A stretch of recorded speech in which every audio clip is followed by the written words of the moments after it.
Hello दोस्तों, नमस्कार। स्वागत है आपका उत्तराखंड के ऑनलाइन कोर्स में।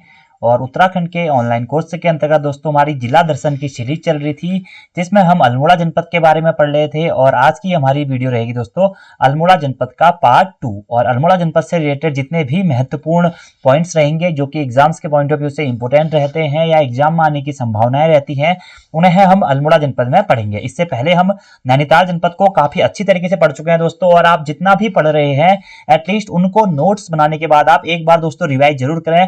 जैसे आप मॉर्निंग में या दिन में नोट्स बनाते हैं तो शाम को एक बार क्विक रिकॉल जरूर कर लें उन पॉइंट को, ताकि आपके माइंड में वो पॉइंट ज्यादा समय तक स्टोर रह सके। तो दोस्तों इससे पहली वाली वीडियो में हम दोस्तों अल्मोड़ा जनपद का पार्ट 1 पढ़ा था, जिसमें हमने अल्मोड़ा जनपद के संबंध में बेसिक जानकारी जानी थी कि अल्मोड़ा जनपद की स्थापना 1891 में हुई थी। इसका मुख्यालय अल्मोड़ा शहर में स्थित है और मुख्यालय की स्थापना हुई थी या मुख्यालय को अल्मोड़ा 13 अक्टूबर 1892 को बनाया गया था। इसी के साथ साथ हमने जाना कि अल्मोड़ा को बाल मिठाई का घर, सांस्कृतिक नगरी, ताम्र नगरी, पटाल नगरी, सांस्कृतिक राजधानी, पीतल नगरी आदि नामों से भी जाना जाता है। और उत्तरा अल्मोड़ा के ही प्राचीन नाम है राम क्षेत्र, राजापुर, आलमनगर, खगमरा कोट, रामशिला क्षेत्र या फिर राम क्षेत्र। इसी के साथ साथ हमने जाना था दोस्तों कि उत्तराखंड राज्य में सर्वाधिक लिंगानुपात वाला जिला भी हमारा अल्मोड़ा ही है और सर्वाधिक शिशु लिंगानुपात वाला जिला भी हमारा अल्मोड़ा जनपद ही है। और अल्मोड़ा को दोस्तों कुमाऊं जनपद की प्रथम राजधानी के रूप में जाना जाता है। ब्रिटिश ईस्ट इंडिया कंपनी की स्थापना अल्मोड़ा में ही हुई थी। ब्रिटिश ईस्ट इंडिया कंपनी की उत्तराखंड में स्थित प्रथम राजधानी भी हमारी अल्मोड़ा में ही स्थित थी। इसी के साथ साथ हमने अल्मोड़ा के बारे में जाना दोस्तों कि अल्मोड़ा नामक जो ये स्थान है यह पुराणों के अनुसार कोसी और सुयाल नदियों के मध्य में स्थित है और कासाई पर्वत पर स्थित माना जाता है। इसे कासाई पर्वत या फिर खसिया खोले डांडे पर स्थित माना जाता है किसे, अल्मोड़ा को। ठीक है, अब अल्मोड़ा के हमने नामकरण के बारे में बात करी थी कि अल्मोड़ा का नाम राम क्षेत्र या रामशिला क्षेत्र हमें कहाँ मिलता है, तो स्कंद पुराण के मानस खंड में इसका नाम हमें रामशिला क्षेत्र मिलता है। ठीक है, राजापुर इसका नाम हमें ताम्रपत्र में मिलता है। ठीक है, आलमनगर इसका नाम हमें दोस्तों इतिहास के आधार पर मिलता है या फिर हम कहेंगे मुगल प्रभाव के कारण पे ही अल्मोड़ा का नाम क्या लगा, आलमनगर रखा गया। खगमरा कोट दोस्तों यहाँ पे भीष्मचंद ने खगमरा किले का निर्माण कराया था, इसी कारण इसका नाम हमें खगमरा कोट भी देखने को मिलता है। ठीक है, इसी के साथ साथ हमने बात करी थी अल्मोड़ा शहर की स्थापना को लेकर दोस्तों कि यहाँ पर सबसे पहले अल्मोड़ा शहर पर शासन था कत्यूरियों का, उसके बाद में खसू का भी यहाँ पर कुछ समय तक अधिपत्य रहा। उसके बाद दोस्तों चंद राजवंश की यहाँ पर स्थापना होती है और अल्मोड़ा शहर की स्थापना करने का श्रेय भी किसको जाता है, चंद राजवंश के 43वें राजा भीष्मचंद को ही जाता है। भीष्मचंद जो कि अपने चंद राजवंश की राजधानी को अल्मोड़ा स्थानांतरित करना चाहता था, लेकिन इसके बीच में दोस्तों भीष्मचंद की मृत्यु हो जाती है और वो राजधानी को अल्मोड़ा स्थानांतरित नहीं कर पाता है। लेकिन दोस्तों अल्मोड़ा जनपद को स्थापित करने का या अल्मोड़ा शहर को स्थापित करने का श्रेय हमारा भीष्मचंद को ही जाता है, क्योंकि वो यहीं पर क्या बनाता है, खगमरा कोट या खगमरा का किला बनाता है और उसका प्लानिंग ये रहती है कि वो इसी खगमरे के किले में अपनी राजधानी को ट्रांसफर करेगा। लेकिन इसी बीच उसकी मृत्यु हो जाती है। उसके बाद भीष्मचंद का बेटा होता है कौन, बालो कल्याण चंद, जिसे हम नॉर्मली कल्याण चंद के नाम से भी जानते हैं। उसके द्वारा चंद राजवंश की राजधानी को चंपावत से अल्मोड़ा स्थानांतरित किया जाता है। चंपावत पर राज करने वाला अंतिम चंद राजा हमारा कौन था, होता भीष्मचंद। और अल्मोड़ा पर शासन करने वाला प्रथम राजा कौन था, होता हमारा बालो कल्याण चंद। और तब से लेकर दोस्तों लगभग 1563 में बालो कल्याण चंद के द्वारा इस राजधानी को चंपावत से अल्मोड़ा स्थानांतरित किया जाता है। तब से लेकर जब तक चंद राजवंश का अंत नहीं हो जाता है 1790 में, तब तक यहाँ पर क्या होता है, चंदू के द्वारा ही शासन किया जाता है। और चंद की सभी जो राजा लोग थे यही अल्मोड़ा स्थित खगमरा कोट के किले या फिर जो भी उन्होंने अन्य किले बनाए वहां से शासन करते थे। क्योंकि अल्मोड़ा सेंटर में स्थित था, इस कारण अल्मोड़ा को चंद राजवंश के राजा राजधानी बनाना चाहते थे। तो चंद राजवंश का ऐसा राजा जिसने अपनी राजधानी स्थानांतरित करी वो कौन था, बालो कल्याण चंद। ठीक है, इसी के साथ साथ में हमने पढ़ा था कि अल्मोड़ा का नाम दोस्तों किलमोड़ा या चलमोड़ा नामक घास के कारण भी अल्मोड़ा देखने को हमें मिलता है। इससे हमें वारवेरिक एसिड प्राप्त होता है। ठीक है, अलमिया नामक जाति के लोग यहाँ पर रहते थे, इस कारण भी इसका नाम हमें अल्मोड़ा देखने को मिलता है। ठीक है, इन्हीं सब पॉइंटों के बारे में हमने बात करती है। और अल्मोड़ा क्या है, हमारा एक आंतरिक जिला है दोस्तों अल्मोड़ा। इसमें कुल विकासखंड या ब्लॉकों की संख्या दोस्तों हमारी कितनी है, 11 ब्लॉक है, 11 तहसीलें हैं, 6 हमारी विधानसभा क्षेत्र हैं और 5 इसमें उप तहसीलें स्थित हैं। ठीक है, अल्मोड़ा आंतरिक जिला है जो जिसकी सीमा अन्य 6 जनपदों से लगती है। ठीक है, अब अल्मोड़ा से संबंधित अन्य फैक्ट, ये सभी फैक्टों के बारे में हमने बात कर ली थी। उसके बाद दोस्तों 1790 में यहाँ पर क्या होता है, हवाला बाग का युद्ध होता है। हवाला बाग के युद्ध के पश्चात यहाँ पे गोरखे शासन करते हैं 1790 से 1815 तक। उसके बाद 1815 में जब यहाँ पे ब्रिटिश ईस्ट इंडिया कंपनी की स्थापना हो जाती है तो ब्रिटिश ईस्ट इंडिया कंपनी की प्राथमिक राजधानी भी अल्मोड़ा ही रहती है। कुमाऊं जनपद के रूप में उसका गठन करते हैं और उसके बाद में 1854 तक दोस्तों इस कुमाऊं जनपद की राजधानी कहें या फिर कहें मुख्यालय कहें या हम कहें कुमाऊं कमिश्नरी का मुख्यालय अल्मोड़ा में ही स्थित रहता है। ठीक है, और अल्मोड़ा का विकास में सर्वाधिक योगदान दोस्तों चंदू का ही माना जाता है, क्योंकि चंदू ने ही इसे मुख्यतः राजधानी के रूप में प्रयोग किया था। ठीक है, इसी के साथ साथ में अन्य हमने काफी सारे पॉइंटों के बारे में बात की थी। जैसे अल्मोड़ा नगर पालिका परिषद की स्थापना कब हुई, 1864 में हुई।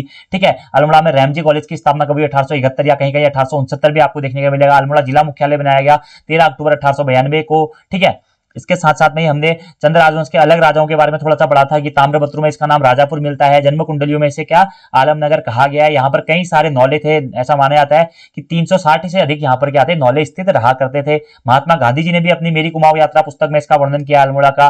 कोलंबो से अल्मोड़ा नामक पुस्तक जो कि विवेकानंद जी की है, उसमें भी उन्होंने अल्मोड़ा नामक स्थान का वर्णन किया है। जवाहरलाल नेहरू जी अल्मोड़ा जेल में बंद थे, वहां से भी हमें अल्मोड़ा के बारे में जानकारी मिलती है। अल्मोड़ा जेल दोस्तों जो कि क्या है उत्तराखंड की प्रथम जेल के नाम से जानी जाती है, जिसकी स्थापना 1816 में कमिश्नर ट्रेल के द्वारा की जाती है। प्रथम मस्जिद भी उत्तराखंड के अल्मोड़ा में ही स्थित थी। उत्तराखंड में जन जागरण के प्रमुख केंद्र के रूप में भी अल्मोड़ा को ही जाना जाता था। उत्तराखंड में पर्वतीय क्षेत्र का पहला थाना अल्मोड़ा थाना भी 1837 में अल्मोड़ा में ही खोला गया था। अल्मोड़ा छावनी की स्थापना 1815 या 17 में हुई थी, ठीक है।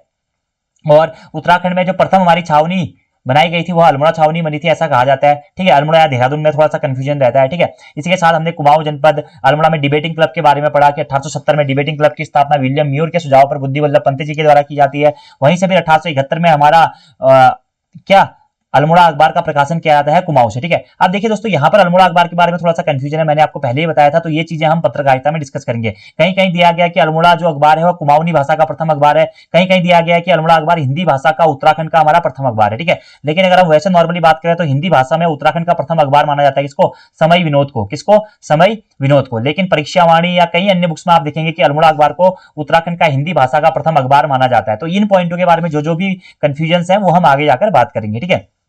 यहां पर आपको बस ये समझना है कि अल्मोड़ा अखबार का प्रकाशन 1871 में किया गया था। किसके द्वारा किया गया था, बुद्धि वल्लभ पंत के द्वारा किया गया था, और 1918 में यह अखबार बंद हो गया था, ठीक है। और मलेरिया की खोज करने वाले जो हमारे रोनाल्ड रॉस थे उनका संबंध भी हमारा अल्मोड़ा से ही माना जाता है, जिन्हें 1902 में नोबेल पुरस्कार से भी सम्मानित किया जा चुका है, ठीक है। और अल्मोड़ा से संबंधित हमने कुमाऊं परिषद के बारे में पढ़ा कि कुमाऊं परिषद की स्थापना अल्मोड़ा में हुई, उसका प्रथम अधिवेशन भी अल्मोड़ा में हुआ 1917 में। अल्मोड़ा कांग्रेस की स्थापना 1912 में होती है। कुमाऊं परिषद के अधिवेशन हमने कुछ पढ़े थे नॉर्मली, ठीक है। उसके बाद में हमने बात करी थी कि कैसे हमारा कुमाऊं परिषद का अल्मोड़ा कांग्रेस में 1926 में जाकर विलय हो जाता है, और अन्य चीजों के बारे में भी हमने बहुत सारी चीजें बात कर दी, जैसे शक्ति नामक साप्ताहिक अखबार पत्र और अदर चीजों के बारे में, ठीक है। और अल्मोड़ा कॉलेज के बारे में हो गया, रंगवाली पिछौड़ी के लिए प्रसिद्ध स्थान हो गया, वाहन पंजीकरण संख्या होगी, उत्तराखंड आवासीय विश्वविद्यालय हो गया, जो हमारा एसएसजे कैंपस था दोस्तों पहले उसे आप एसएसजे विश्वविद्यालय बना दिया गया है, शोभन सिंह जीना विश्वविद्यालय उसे बना दिया गया है। उत्तराखंड में प्रथम डाक व्यवस्था की शुरुआत 1815 में ई गार्डनर के द्वारा की गई थी। अल्मोड़ा से श्रीनगर के बीच में उन्होंने डाक भेजी थी सर्वप्रथम। फिर 1816 में ट्रेल के द्वारा अपने सरकारी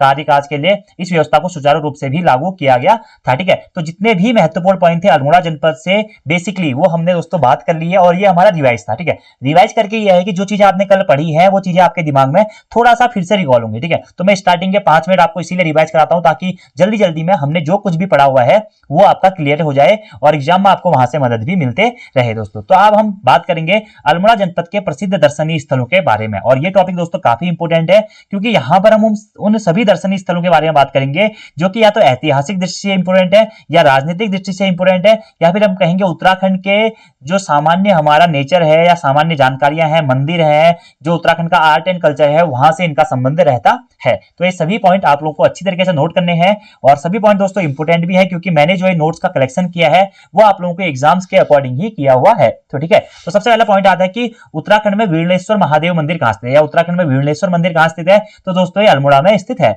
इसी वीरणेश्वर मंदिर को दोस्तों बिनसर महादेव मंदिर के नाम से भी जाना जाता है। अब बिनसर महादेव मंदिर का नाम दोस्तों जब भी आप सुनेंगे तो आपके दिमाग में काफी सारा कंफ्यूजन होगा, क्योंकि बिनसर महादेव मंदिर उत्तराखंड में काफी स्थानों पर स्थित है, जैसे पौड़ी गढ़वाल में भी ये स्थित है दोस्तों, अल्मोड़ा के ही रानीखेत में भी ये स्थित है, ठीक है। पिथौरागढ़ में भी आपको एक स्थान पर बिनसर महादेव मंदिर मिल जाएगा, छोटा सा बिनसर महादेव मंदिर, ठीक है। इसके साथ साथ गढ़वाल के भी कुछ अन्य इलाकों में आपको बिनसर महादेव मंदिर देखने को मिल जाएगा। तो आप कंफ्यूजन रहता है कि हम इसको कहां से करें। दोस्तों जो मुख्यतः हमारा बिनसर महादेव मंदिर है वो कहां है, अल्मोड़ा में स्थित है, ठीक है। अल्मोड़ा में स्थित है क्या बिनसर महादेव मंदिर या फिर वीरणेश्वर मंदिर, क्यों, क्योंकि ये बिनसर महादेव मंदिर वाला प्रश्न 2016 में आयोग के द्वारा पूछा जा चुका है। तो आपको डायरेक्टली याद रखना है कि उत्तराखंड में सबसे पहले क्या वीरणेश्वर मंदिर या बिनसर महादेव मंदिर कहां स्थित है, तो ये अल्मोड़ा में स्थित है। अब अगला पॉइंट आता है कि इस बिनसर महादेव मंदिर या वीरणेश्वर महादेव मंदिर की स्थापना किसके द्वारा की गई थी, तो कल्याण चंद के द्वारा दोस्तों, कल्याण चंद, ठीक है। कल्याण चंद के द्वारा इस वीरणेश्वर महादेव मंदिर की स्थापना की गई थी, किसके द्वारा दोस्तों, कल्याण चंद के द्वारा, ठीक है। और कब की गई थी, तो कल्याण चंद हमारा एक चतुर्थ था दोस्तों, ठीक है, उसके द्वारा इसकी स्थापना की जाती है। उसके बाद में ये जो वीरणेश्वर महादेव मंदिर है यह किस पहाड़ी पर स्थित है, ठीक है। तो इसके लिए दोस्तों 2-3 पहाड़ियां आपको याद करनी पड़ेंगी। सबसे पहला देखिए वीरणेश्वर या बिनसर है तो कौन सी पहाड़ी पर, बिनसर नामक पहाड़ी पर यह स्थित है, ठीक है। या फिर कहीं कहीं आपको दिखेगा झंडीधार, कहां पे स्थित है? झंडीधार नामक पहाड़ी पर यह स्थित है। या कहीं कहीं आपको दोस्तों ये भी देखने को मिलेगा कि यह बिनसर महादेव मंदिर या विमलेश्वर महादेव मंदिर दूधातोली पर्वत श्रृंखला पर स्थित है। कहां पे? दूधातोली पर्वत श्रृंखला पर स्थित है। तो बिनसर महादेव मंदिर या विमलेश्वर मंदिर कहां स्थित है दोस्तों? यह अल्मोड़ा जनपद में स्थित है। ठीक है, अल्मोड़ा के साथ साथ ये पौड़ी गढ़वाल, अल्मोड़ा के ही रानीखेत में, अल्मोड़ा के ही बिनसर पहाड़ी में या पौड़ी गढ़वाल के कई अन्य क्षेत्रों में, अन्य जनपदों में भी स्थित है, लेकिन मुख्यतः जो हमारा बिनसर महादेव मंदिर है वह अल्मोड़ा में ही स्थित है। ठीक है, इस मंदिर का निर्माण दोस्तों किसके द्वारा किया गया था? राजा कल्याण चंद के द्वारा इस मंदिर का निर्माण किया जाता है। ठीक है, कल्याण चंद के द्वारा जो दोस्तों बिनसर वाला क्षेत्र है यह हमारे रहने के वातावरण की दृष्टि से देखें या फिर हम कहें यहाँ का जो एटमॉस्फेयर है वो काफी अच्छा एटमॉस्फेयर है, जिस कारण दोस्तों कल्याण चंद चतुर्थ को यह स्थान काफी प्रसिद्ध या मनमोह जाता है उसका यह स्थान। इसी कारण कल्याण चंद अपना ग्रीष्मकालीन आवास स्थल बिनसर में बनाता है और वहीं पर फिर वो बिनसर के पास में ही बिनसर महादेव मंदिर की स्थापना करता है विमलेश्वर मंदिर के नाम से। ठीक है, और ये बिनसर महादेव मंदिर कौन सी पहाड़ी पर स्थित है? तो सबसे पहले तो ये बिनसर पहाड़ी पर स्थित है। ठीक है, अगर आपको बिनसर ऑप्शन में नहीं देखने को मिलेगा तो ये झंडीधार पहाड़ी पर स्थित है। अगर झंडीधार भी ऑप्शन में नहीं मिलेगा तो आपको आंसर मिलेगा क्या? दूधातोली पर्वत श्रृंखला में इसे स्थित माना जाता है। अब दोस्तों जो ये दूधातोली पर्वत श्रृंखला है इसका विस्तार उत्तराखंड के 3 जनपदों में पाया जाता है। ये 3 जनपद कौन कौन से देखिए दोस्तों? अल्मोड़ा जनपद, पौड़ी गढ़वाल जनपद और चमोली जनपद। इन 3 जनपदों में दोस्तों इस दूधातोली पर्वत श्रृंखला का हमें विस्तार पाया जाता है। बाकी इस पर्वत श्रृंखला के बारे में हम आगे जाके डिटेल से बात करेंगे। देखिए, तो देखिए मैंने आपको बताया जो बिनसर महादेव मंदिर है ये अल्मोड़ा में भी स्थित है और पौड़ी गढ़वाल में भी स्थित है। तो इसी कारण कहा जाता है दोस्तों ये बिनसर महादेव मंदिर दूधातोली पर्वत श्रृंखला पर स्थित है। ठीक है, और बिनसर पहाड़ी कहां स्थित है? बिनसर पहाड़ी अल्मोड़ा में ही स्थित है और इसी बिनसर पहाड़ी पर स्थित माना जाता है विमलेश्वर मंदिर या फिर बिनसर महादेव मंदिर। ठीक है, अब अगला पॉइंट यहां से आता है कि ये बिनसर महादेव मंदिर या विमलेश्वर मंदिर किस नदी के किनारे स्थित है?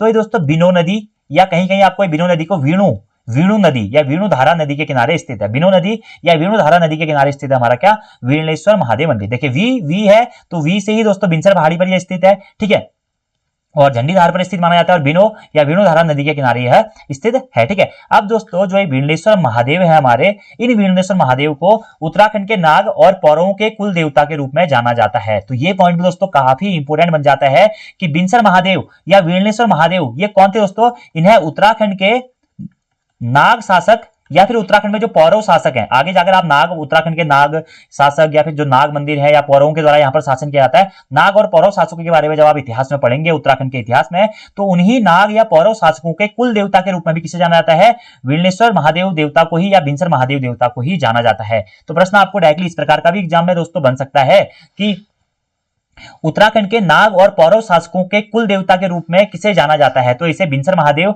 या फिर विमलेश्वर महादेव मंदिर को जाना जाता है। इसी के साथ साथ दोस्तों इस मंदिर का उल्लेख हमें स्कंद पुराण के मानस खंड में भी देखने को मिलता है और स्कंद पुराण के मानस खंड में इस मंदिर का उल्लेख हमें दोस्तों विमलेश्वर महात्म्य या फिर बिनसर महादेव मंदिर के नाम से देखने को मिलता है। इसी के साथ साथ दोस्तों महाभारत के वन पर्व में भी दोस्तों हमें विमलेश्वर महादेव मंदिर या बिनसर महादेव मंदिर या बिनसर के इस पहाड़ी के बारे में पता चलता है जब पांडव दोस्तों यहाँ पे अज्ञातवास के दौरान आए थे।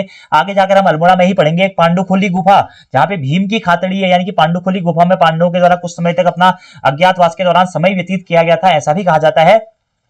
तो इसी कारण ये जो बिनसर महादेव मंदिर है, विमलेश्वर मंदिर है, जो बिनसर पहाड़ी है, इसका उल्लेख हमें महाभारत के वन पर्व में भी देखने को मिलता है। ठीक है, इसी के साथ साथ दोस्तों जो ये बिनसर महादेव मंदिर या विमलेश्वर मंदिर है, यहां से हमें ब्राह्मी लिपि और संख लिपि में लिखे हुए लेख भी मिले गए हैं। अब आप सोचेंगे कि सर आप ऐसे पॉइंट क्या करा रहे हो यार कि ये ब्राह्मी लिपि या संख लिपि में लिखे लेख लिखे गए। मैं दोस्तों ये पॉइंट आपको क्यों करा रहा हूं, क्योंकि आयोग इस प्रकार के प्रश्न पूछता है। आयोग ने हाल ही में एक एग्जाम में प्रश्न पूछा था कि जो उत्तरकाशी का शक्ति मंदिर है उसमें जो जो त्रिशूल है उसमें किस लिपि का लेख लिखा गया पाया गया है, उसमें किस लिपि का लेख लिखा गया पाया गया है। इस प्रकार का प्रश्न एग्जामिनर ने आपसे पूछा था। ठीक है, तो उसका आंसर था क्या? संख लिपि। ठीक है, संख लिपि या बहुत सी किताबों में आपको देखने को मिलेगा उत्तर ब्राह्मी लिपि। तो ब्राह्मी लिपि या उत्तर ब्राह्मी लिपि आयोग ने ऑप्शन में नहीं दिया था तो आंसर मान लिया संख लिपि। तो आप देखिए आयोग ना जो प्रश्न बनाता है वो एक दूसरे से रिलेट करते हुए बनाता है। ठीक है, जैसे वो बिनसर महादेव मंदिर से पहले प्रश्न बनाता था कि बिनसर महादेव मंदिर कहां स्थित है? अल्मोड़ा में स्थित है। तो अब वो प्रश्न बनाएगा बिनसर महादेव मंदिर अल्मोड़ा में कौन सी पहाड़ी पर स्थित है? तो आपको याद रखना है बिनसर पहाड़ी पर स्थित है या झंडीधार पहाड़ी पर स्थित है या फिर दूधातोली पर्वत श्रृंखला पर स्थित है। आप प्रश्न आपसे बना सकता है कि बिनसर महादेव मंदिर या विमलेश्वर मंदिर का निर्माण किसके द्वारा किया गया था? तो कल्याण चंद के द्वारा इसका निर्माण कराया गया था। तो प्रश्न आपको यहां से यह भी बन सकता है कि बिनसर महादेव मंदिर या विमलेश्वर मंदिर से हमें किस भाषा में लिखे गए लेख मिले हैं? तो ब्राह्मी लिपि या ब्राह्मी भाषा और संख लिपि या संख भाषा में लिखे गए लेख हमें यहाँ से देखने को मिले हैं। ठीक है, और इसी बिनसर महादेव या वीणेश्वर महादेव को दोस्तों उत्तराखंड के नाग और पौरव शासकों के कुल देवता के रूप में भी जाना जाता है। ठीक है, और ये काफी प्रसिद्ध मंदिर है दोस्तों, अल्मोड़ा का बिनसर महादेव मंदिर या फिर वीणेश्वर मंदिर। तो चलिए अब इनके बारे में हम डिटेल्स में बात कर लेते हैं। जो भी इंपोर्टेंट पॉइंट थे वो मैंने आपको बता दिया। वीणेश्वर मंदिर या बिनसर महादेव मंदिर दोस्तों कहां स्थित है, तो ये अल्मोड़ा जनपद में स्थित है। ठीक है, अल्मोड़ा के कौन से स्थान पर, बिनसर नामक जो पर्यटक स्थल है दोस्तों वहीं पर स्थित है क्या दोस्तों, हमारा बिनसर महादेव मंदिर या फिर वीणेश्वर मंदिर। इस मंदिर का निर्माण किसके द्वारा किया गया दोस्तों, राजा कल्याण चंद के द्वारा इस मंदिर का निर्माण कराया गया था। इंपोर्टेंट है। ठीक है, अगला कि चंद शासक जो हमारे कल्याण चंद चतुर्थ थे जिसके द्वारा इसका निर्माण कराया गया, उन्हीं के द्वारा इस स्थान को अपनी ग्रीष्मकालीन राजधानी भी बनाया गया। तो प्रश्न आपसे बन सकता है कि चंद राजवंश के राजा कल्याण चंद चतुर्थ की ग्रीष्मकालीन राजधानी कहां स्थित थी। ठीक है, तो ये कहां स्थित थी, वीणेश्वर मंदिर अल्मोड़ा में ही स्थित थी, या वीणेश्वर या बिनसर पहाड़ी के आसपास ही स्थित थी। अभी दोस्तों ये कल्याण चंद चतुर्थ कौन होता है बताए, जिसके टाइम पे रोहिलाओं का आक्रमण होता है।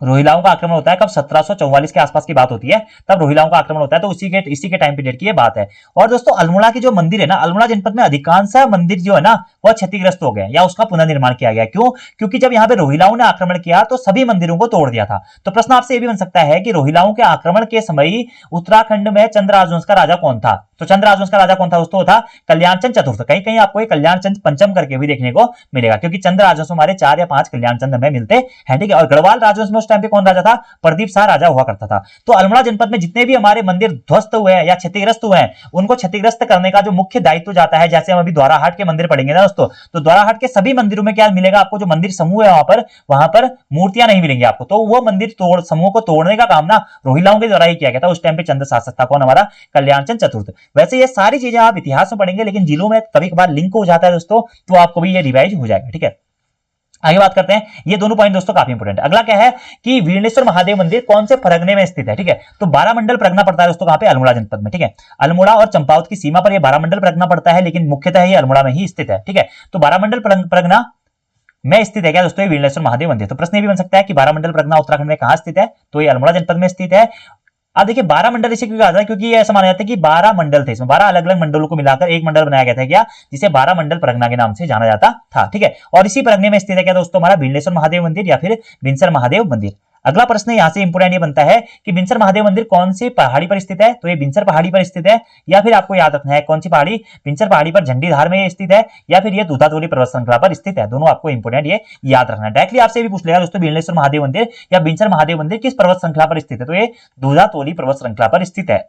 अब दोस्तों ये झंडीधार है ना, ये झंडीधार भी ना दूधातोली पर्वत श्रृंखला के ही अंतर्गत आती है, क्योंकि ये झंडीधार का कुछ क्षेत्र हमारा पौड़ी गढ़वाल में भी पड़ता है और कुछ क्षेत्र दोस्तों इसका अल्मोड़ा में भी पड़ता है। क्योंकि मैंने आपको बताया ना कि अल्मोड़ा जनपद के पश्चिम में क्या स्थित है दोस्तों, यहां पर पौड़ी गढ़वाल स्थित है, तो यहीं पर कोई स्थित है क्या दोस्तों, यहीं पर को हमारी क्या पड़ती है, दूधातोली पर्वत श्रृंखला पड़ती है। यहीं पर ऊपर जाके चमोली आता है, इसको इसके आसपास में दूधातोली पर्वत श्रृंखला पड़ती है, और वहीं पर दूधातोली पर्वत श्रृंखला में क्या हमारा झंडीधार नामक क्या है, एक पहाड़ी है। आगे जाकर हम पौड़ी गढ़वाल में झंडीधार पहाड़ी के बारे में विस्तृत रूप से पढ़ेंगे, लेकिन आपको यहाँ पर याद रखना है कि बिनेश्वर महादेव मंदिर कौन सी पहाड़ी पर स्थित है, तो या तो बिनसर पहाड़ी ऑप्शन में आएगा, या झंडीधार आएगा, या फिर दूधातोली पर्वत श्रृंखला आएगी। तीनों ऑप्शन दोस्तों कभी भी नहीं आएंगे। ठीक है, अगला पॉइंट बनता है दोस्तों कि वीणेश्वर महादेव मंदिर या बिनसर महादेव मंदिर को ही बिनसर महादेव मंदिर, विनेश्वर महादेव मंदिर या फिर वीणेश्वर महादेव मंदिर के नाम से भी जाना जाता है। ये इसके ही उपनाम है। ठीक है, इस मंदिर में स्थित अवशेषों से ब्राह्मी व संख भाषा में लिखे गए लेख मिले। संख भाषा नहीं दोस्तों, यहाँ पे आप इसे लिपि कर लीजिएगा,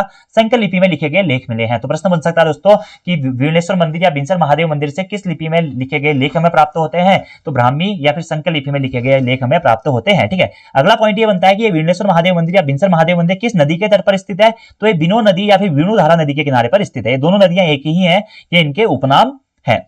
अगला प्रश्न दोस्तों क्या है, जो ये बिनसर महादेव है या वीणेश्वर महादेव है, यह उत्तराखंड के नाग और पौरव शासकों के कुल देवता के रूप में जाने जाते हैं। तो ये प्रश्न भी इंपोर्टेंट है, उत्तराखंड के नाग और पौरव शासकों के कुल देवता के रूप में किसे जाना जाता है, तो वीणेश्वर महादेव या बिनसर महादेव को जाना जाता है। ठीक है, और जो ये बिनसर महादेव है अनंत नाग के अवतार के रूप में भी जाना जाता है। स्कंद पुराण के मानस खंड में दोस्तों वीणेश्वर महात्म्य या फिर बिनसर महादेव मंदिर का उल्लेख हमें देखने को मिलता है। तो प्रश्न आपसे इस प्रकार का ही बन सकता है कि बिनसर महादेव मंदिर का उल्लेख या वीणेश्वर महादेव मंदिर का के बारे में या की जानकारी हमें उत्तराखंड के किस पुराण से मिलती है या किस पुराण या ग्रंथ से मिलती है, तो स्कंद पुराण के मानस खंड से हमें इसकी जानकारी मिलती है। मैंने आपको इसकी ट्रिक भी बताई थी दोस्तों। अगर आपको ये डायरेक्टली याद नहीं है कि कहां से हमें इसकी जानकारी मिल रही है, तो अगर वो स्थान कुमाऊं मंडल में है तो वहां पर आप गैस कर सकते हैं कि ये कुमाऊं मंडल में है, तो ये मानस खंड में इसकी जानकारी हमें मिलती होगी। और अगर गढ़वाल मंडल में है तो वहां पर आप ये गैस कर सकते हैं कि केदारखंड में हमें इसकी जानकारी मिलती होगी। ठीक है, तो गढ़वाल में है तो केदारखंड, कुमाऊं में है तो मानसखंड है। ये एग्जाम को करने का एक तरीका होता है दोस्तों, वहां पे गैसनेस वाली चीजें आती है। ठीक है, लेकिन कहीं कहीं पे अपवाद भी होते हैं दोस्तों। ठीक है, तो वो अपवादों को आपको अच्छी तरीके से पढ़ते हुए जाना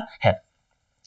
कोसी नदी के तट पर विश्वामित्र के आश्रम और बिनसर महादेव मंदिर का उल्लेख दोस्तों हमें महाभारत के वन पर्वों में भी देखने को मिलता है। तो महाभारत के वन पर्वों में भी हमें बिनसर महादेव मंदिर के बारे में देखने को मिलता है या वर्णन हमें देखने को मिलता है। तो वन पर्व में भी इसका उल्लेख मिलता है और स्कंद पुराण के मानस खंड में भी इसका उल्लेख देखने को मिलता है। ठीक है, और विश्वामित्र के आश्रम, इसमें दोस्तों ऐसा भी बताया गया है वन पर्वों में कि कोसी नदी के तट पर ही क्या है, महर्षि विश्वामित्र का भी आश्रम स्थित था। ठीक है, तो अब इस बात में कितनी सच्चाई है तो नहीं कह सकते हैं, पुराणों में ऐसा लिखा गया है। इस मंदिर के उत्तर में दोस्तों 7 गधेरे हैं जिन्हें सतखोल कहा जाता है। ठीक है, इसी मंदिर के पास में बिनसर वन्यजीव अभ्यारण्य भी स्थित है। ये बिनसर वन्यजीव अभ्यारण्य दोस्तों काफी महत्वपूर्ण है, क्योंकि एग्जाम में यहां से प्रश्न पूछा गया है कि बिनसर वन्यजीव अभ्यारण्य कहां स्थित है, या बिनसर वन्यजीव विहार कहां स्थित है, तो ये अल्मोड़ा जनपद में स्थित है। और इसी बिनसर पहाड़ी पर या बिनसर महादेव मंदिर के पास में ही स्थित है क्या दोस्तों, बिनसर वन्यजीव अभ्यारण्य। ठीक है, तो आप यहां पर जा सकते हैं, काफी अच्छी जगह है। ठीक है, और सतखोल कहां स्थित है, सतखोल भी दोस्तों अल्मोड़ा जनपद में ही स्थित है। ठीक है, अगली एक चीज आती है दोस्तों क्या हमारा ना, सतखोल हिमालयन आश्रम। सतखोल हिमालयन आश्रम कहां स्थित है। ठीक है, तो ये सतखोल हिमालयन आश्रम पूछा जाएगा तो ये स्थित है दोस्तों कहां पे, नैनीताल जनपद में। बहुत सारी बुक्स में ये अल्मोड़ा में भी दिया गया दोस्तों, तो ये अल्मोड़ा इसका गलत आंसर हो जाएगा, क्योंकि ये जो 7 गधेरे थे ना, यह सतखोल नाम से तो जाने जाते हैं, लेकिन जो सतखोल हिमालयन आश्रम है वह कहां स्थित है, वह नैनीताल जनपद में ही स्थित है। अगर आपको नैनीताल ऑप्शन में नहीं मिलेगा तब आप एग्जाम में अल्मोड़ा के साथ में जा सकते हैं। ठीक है, तो ये चीजें भी आपको नोट करनी है। ठीक है, स्थानीय मान्यताओं के अनुसार दोस्तों आप देखिए, ये जो पॉइंट यहाँ पे मैंने लिखा है ना, ये पॉइंट मैंने लिखा है जो रानीखेत में स्थित है। क्या रानीखेत में भी एक स्थित है क्या, बिनसर महादेव मंदिर। रानीखेत अल्मोड़ा के ही रानीखेत में स्थित है बिनसर महादेव मंदिर। उस मंदिर के बारे में ऐसा कहा जाता है कि उस मंदिर का निर्माण राजा पिथु ने अपने पिता बिंदु की याद में करवाया था। इसी कारण उस मंदिर को बिंदेश्वर मंदिर के नाम से भी जाना जाता है। तो वो बिंदेश्वर मंदिर है, उसी के बाद उसको बिनसर महादेव मंदिर के नाम से भी कहा जाने लगा। लेकिन जो बिंदेश्वर मंदिर, अगर आपसे स्पेशली ये पूछता है कि बिंदेश्वर महादेव मंदिर या बिंदेश्वर मंदिर कहां स्थित है, तो ये अल्मोड़ा के रानीखेत में स्थित है, अल्मोड़ा जनपद के। और इस मंदिर का निर्माण किसने कराया था, तो राजा पिथु ने अपने पिता बिंदु की याद में इस मंदिर का निर्माण कराया था। इसी कारण ये मंदिर कौन सा है, बिंदेश्वर महादेव मंदिर है। लेकिन इसी बिंदेश्वर महादेव मंदिर को वर्तमान में दोस्तों बिनसर महादेव मंदिर के नाम से जानते हैं, जो कि रानीखेत में भी स्थित है। तो ये पॉइंट अगर आप याद नहीं भी करेंगे तब भी याद सही रहेगा, लेकिन कल्याण चंद तो दोस्तों आपको याद करना ही पड़ेगा। ठीक है, अब मंदिर का निर्माण कल्याण चंद के द्वारा कराया गया था। ठीक है, हो सकता है दोस्तों कि कल्याण चंद से पहले भी यह मंदिर रहा होगा, लेकिन कल्याण चंद ने इसको वास्तविक स्वरूप दिया होगा। उसके बाद में कल्याण चंद के बाद में दोस्तों बाबा मोहनगिरी के नेतृत्व में क्या हुआ, इस भव्य मंदिर का जीर्णोद्धार किया गया। तो विघ्नेश्वर मंदिर का जीर्णोद्धार करने का श्रेय किसे आता है, नागा बाबा मोहनगिरी को जाता है। ठीक है, और विघ्नेश्वर मंदिर या बिनसर महादेव मंदिर में दोस्तों प्रत्येक त्योहारों पर यहाँ पे मेले लगते हैं, और प्रमुख जो यहाँ पर मेला लगता है वो लगता है बैकुंठ चतुर्दशी के अवसर पर। ठीक है, तो बिनसर महादेव मेला कहाँ पे लगता है या विघ्नेश्वर मेला कहाँ लगता है, इस प्रकार का प्रश्न आपसे पूछा जाता है तो वो अल्मोड़ा में ही लगता है। तो बिनसर महादेव मंदिर से जितने भी पॉइंट है आप लोगों को कंटिन्यू याद होने चाहिए। विघ्नेश्वर मंदिर अल्मोड़ा में स्थित है, बिनसर महादेव मंदिर भी अल्मोड़ा में स्थित है, विघ्नेश्वर महादेव मंदिर भी अल्मोड़ा में स्थित है। किसके द्वारा निर्माण कराया गया था, तो कल्याण चंद के द्वारा इसका निर्माण कराया गया था। कल्याण चंद की ग्रीष्मकालीन आवास स्थल कहां था, यहीं स्थित था। बिनसर पहाड़ी कहां स्थित है, अल्मोड़ा में स्थित है। बिनसर महादेव मंदिर कौन सी पहाड़ी पर स्थित है, या तो बिनसर पहाड़ी पर है, या झंडीधार पहाड़ी पर है, या फिर हमारा दोस्तों दुधातोली पर्वत श्रृंखला में यह स्थित है। ठीक है, यहां से कौन सी लिपि में लेख लिखे मिले गए हैं, तो ब्राह्मी और संकर लिपि में लिखे गए लेख यहां से हमें मिले हैं। ठीक है, यह मंदिर कौन सी नदी के किनारे स्थित है, तो बिनो नदी या विनोधारा नदी के किनारे है स्थित है। अगला प्रश्न आता है कि बिनसर वन्यजीव अभ्यारण्य कहां स्थित है, तो यह अल्मोड़ा में स्थित है। उत्तराखंड के नाग एवं पौरव शासकों के कुलदेवता के रूप में किसे जाना जाता है, तो विघ्नेश्वर महादेव या फिर बिनसर महादेव को ही जाना जाता है। उत्तराखंड के बिनसर महादेव मंदिर या विघ्नेश्वर महादेव मंदिर की जानकारी हमें किस ग्रंथ से देखने को मिलती है या किस ग्रंथ में मिलती है, तो स्कंद पुराण के मानस खंड में और महाभारत के वन पर्व में इसकी जानकारी मिलती है। बिनसर महादेव मेला या बिनसर मेला या विघ्नेश्वर मेला कहां लगता है, ये भी हमारा अल्मोड़ा में ही लगता है। इतनी चीजें आपको विघ्नेश्वर मंदिर या बिनसर महादेव मंदिर से दोस्तों याद रखनी है। ठीक है, और ये मंदिर दोस्तों अल्मोड़ा के साथ साथ ही अन्य जनपदों में भी स्थित है। अल्मोड़ा और पौड़ी वाला बिनसर महादेव मंदिर हमारा दो काफी महत्वपूर्ण है। तो दोनों के पक्ष में आप सेम चीजें भी याद रखेंगे तो आपको सही रहेगा, क्योंकि एग्जामिनर वहां पे ऑप्शन में आपको कंफ्यूज नहीं करेगा। अगला दोस्तों हमारा क्या, रामशिला मंदिर।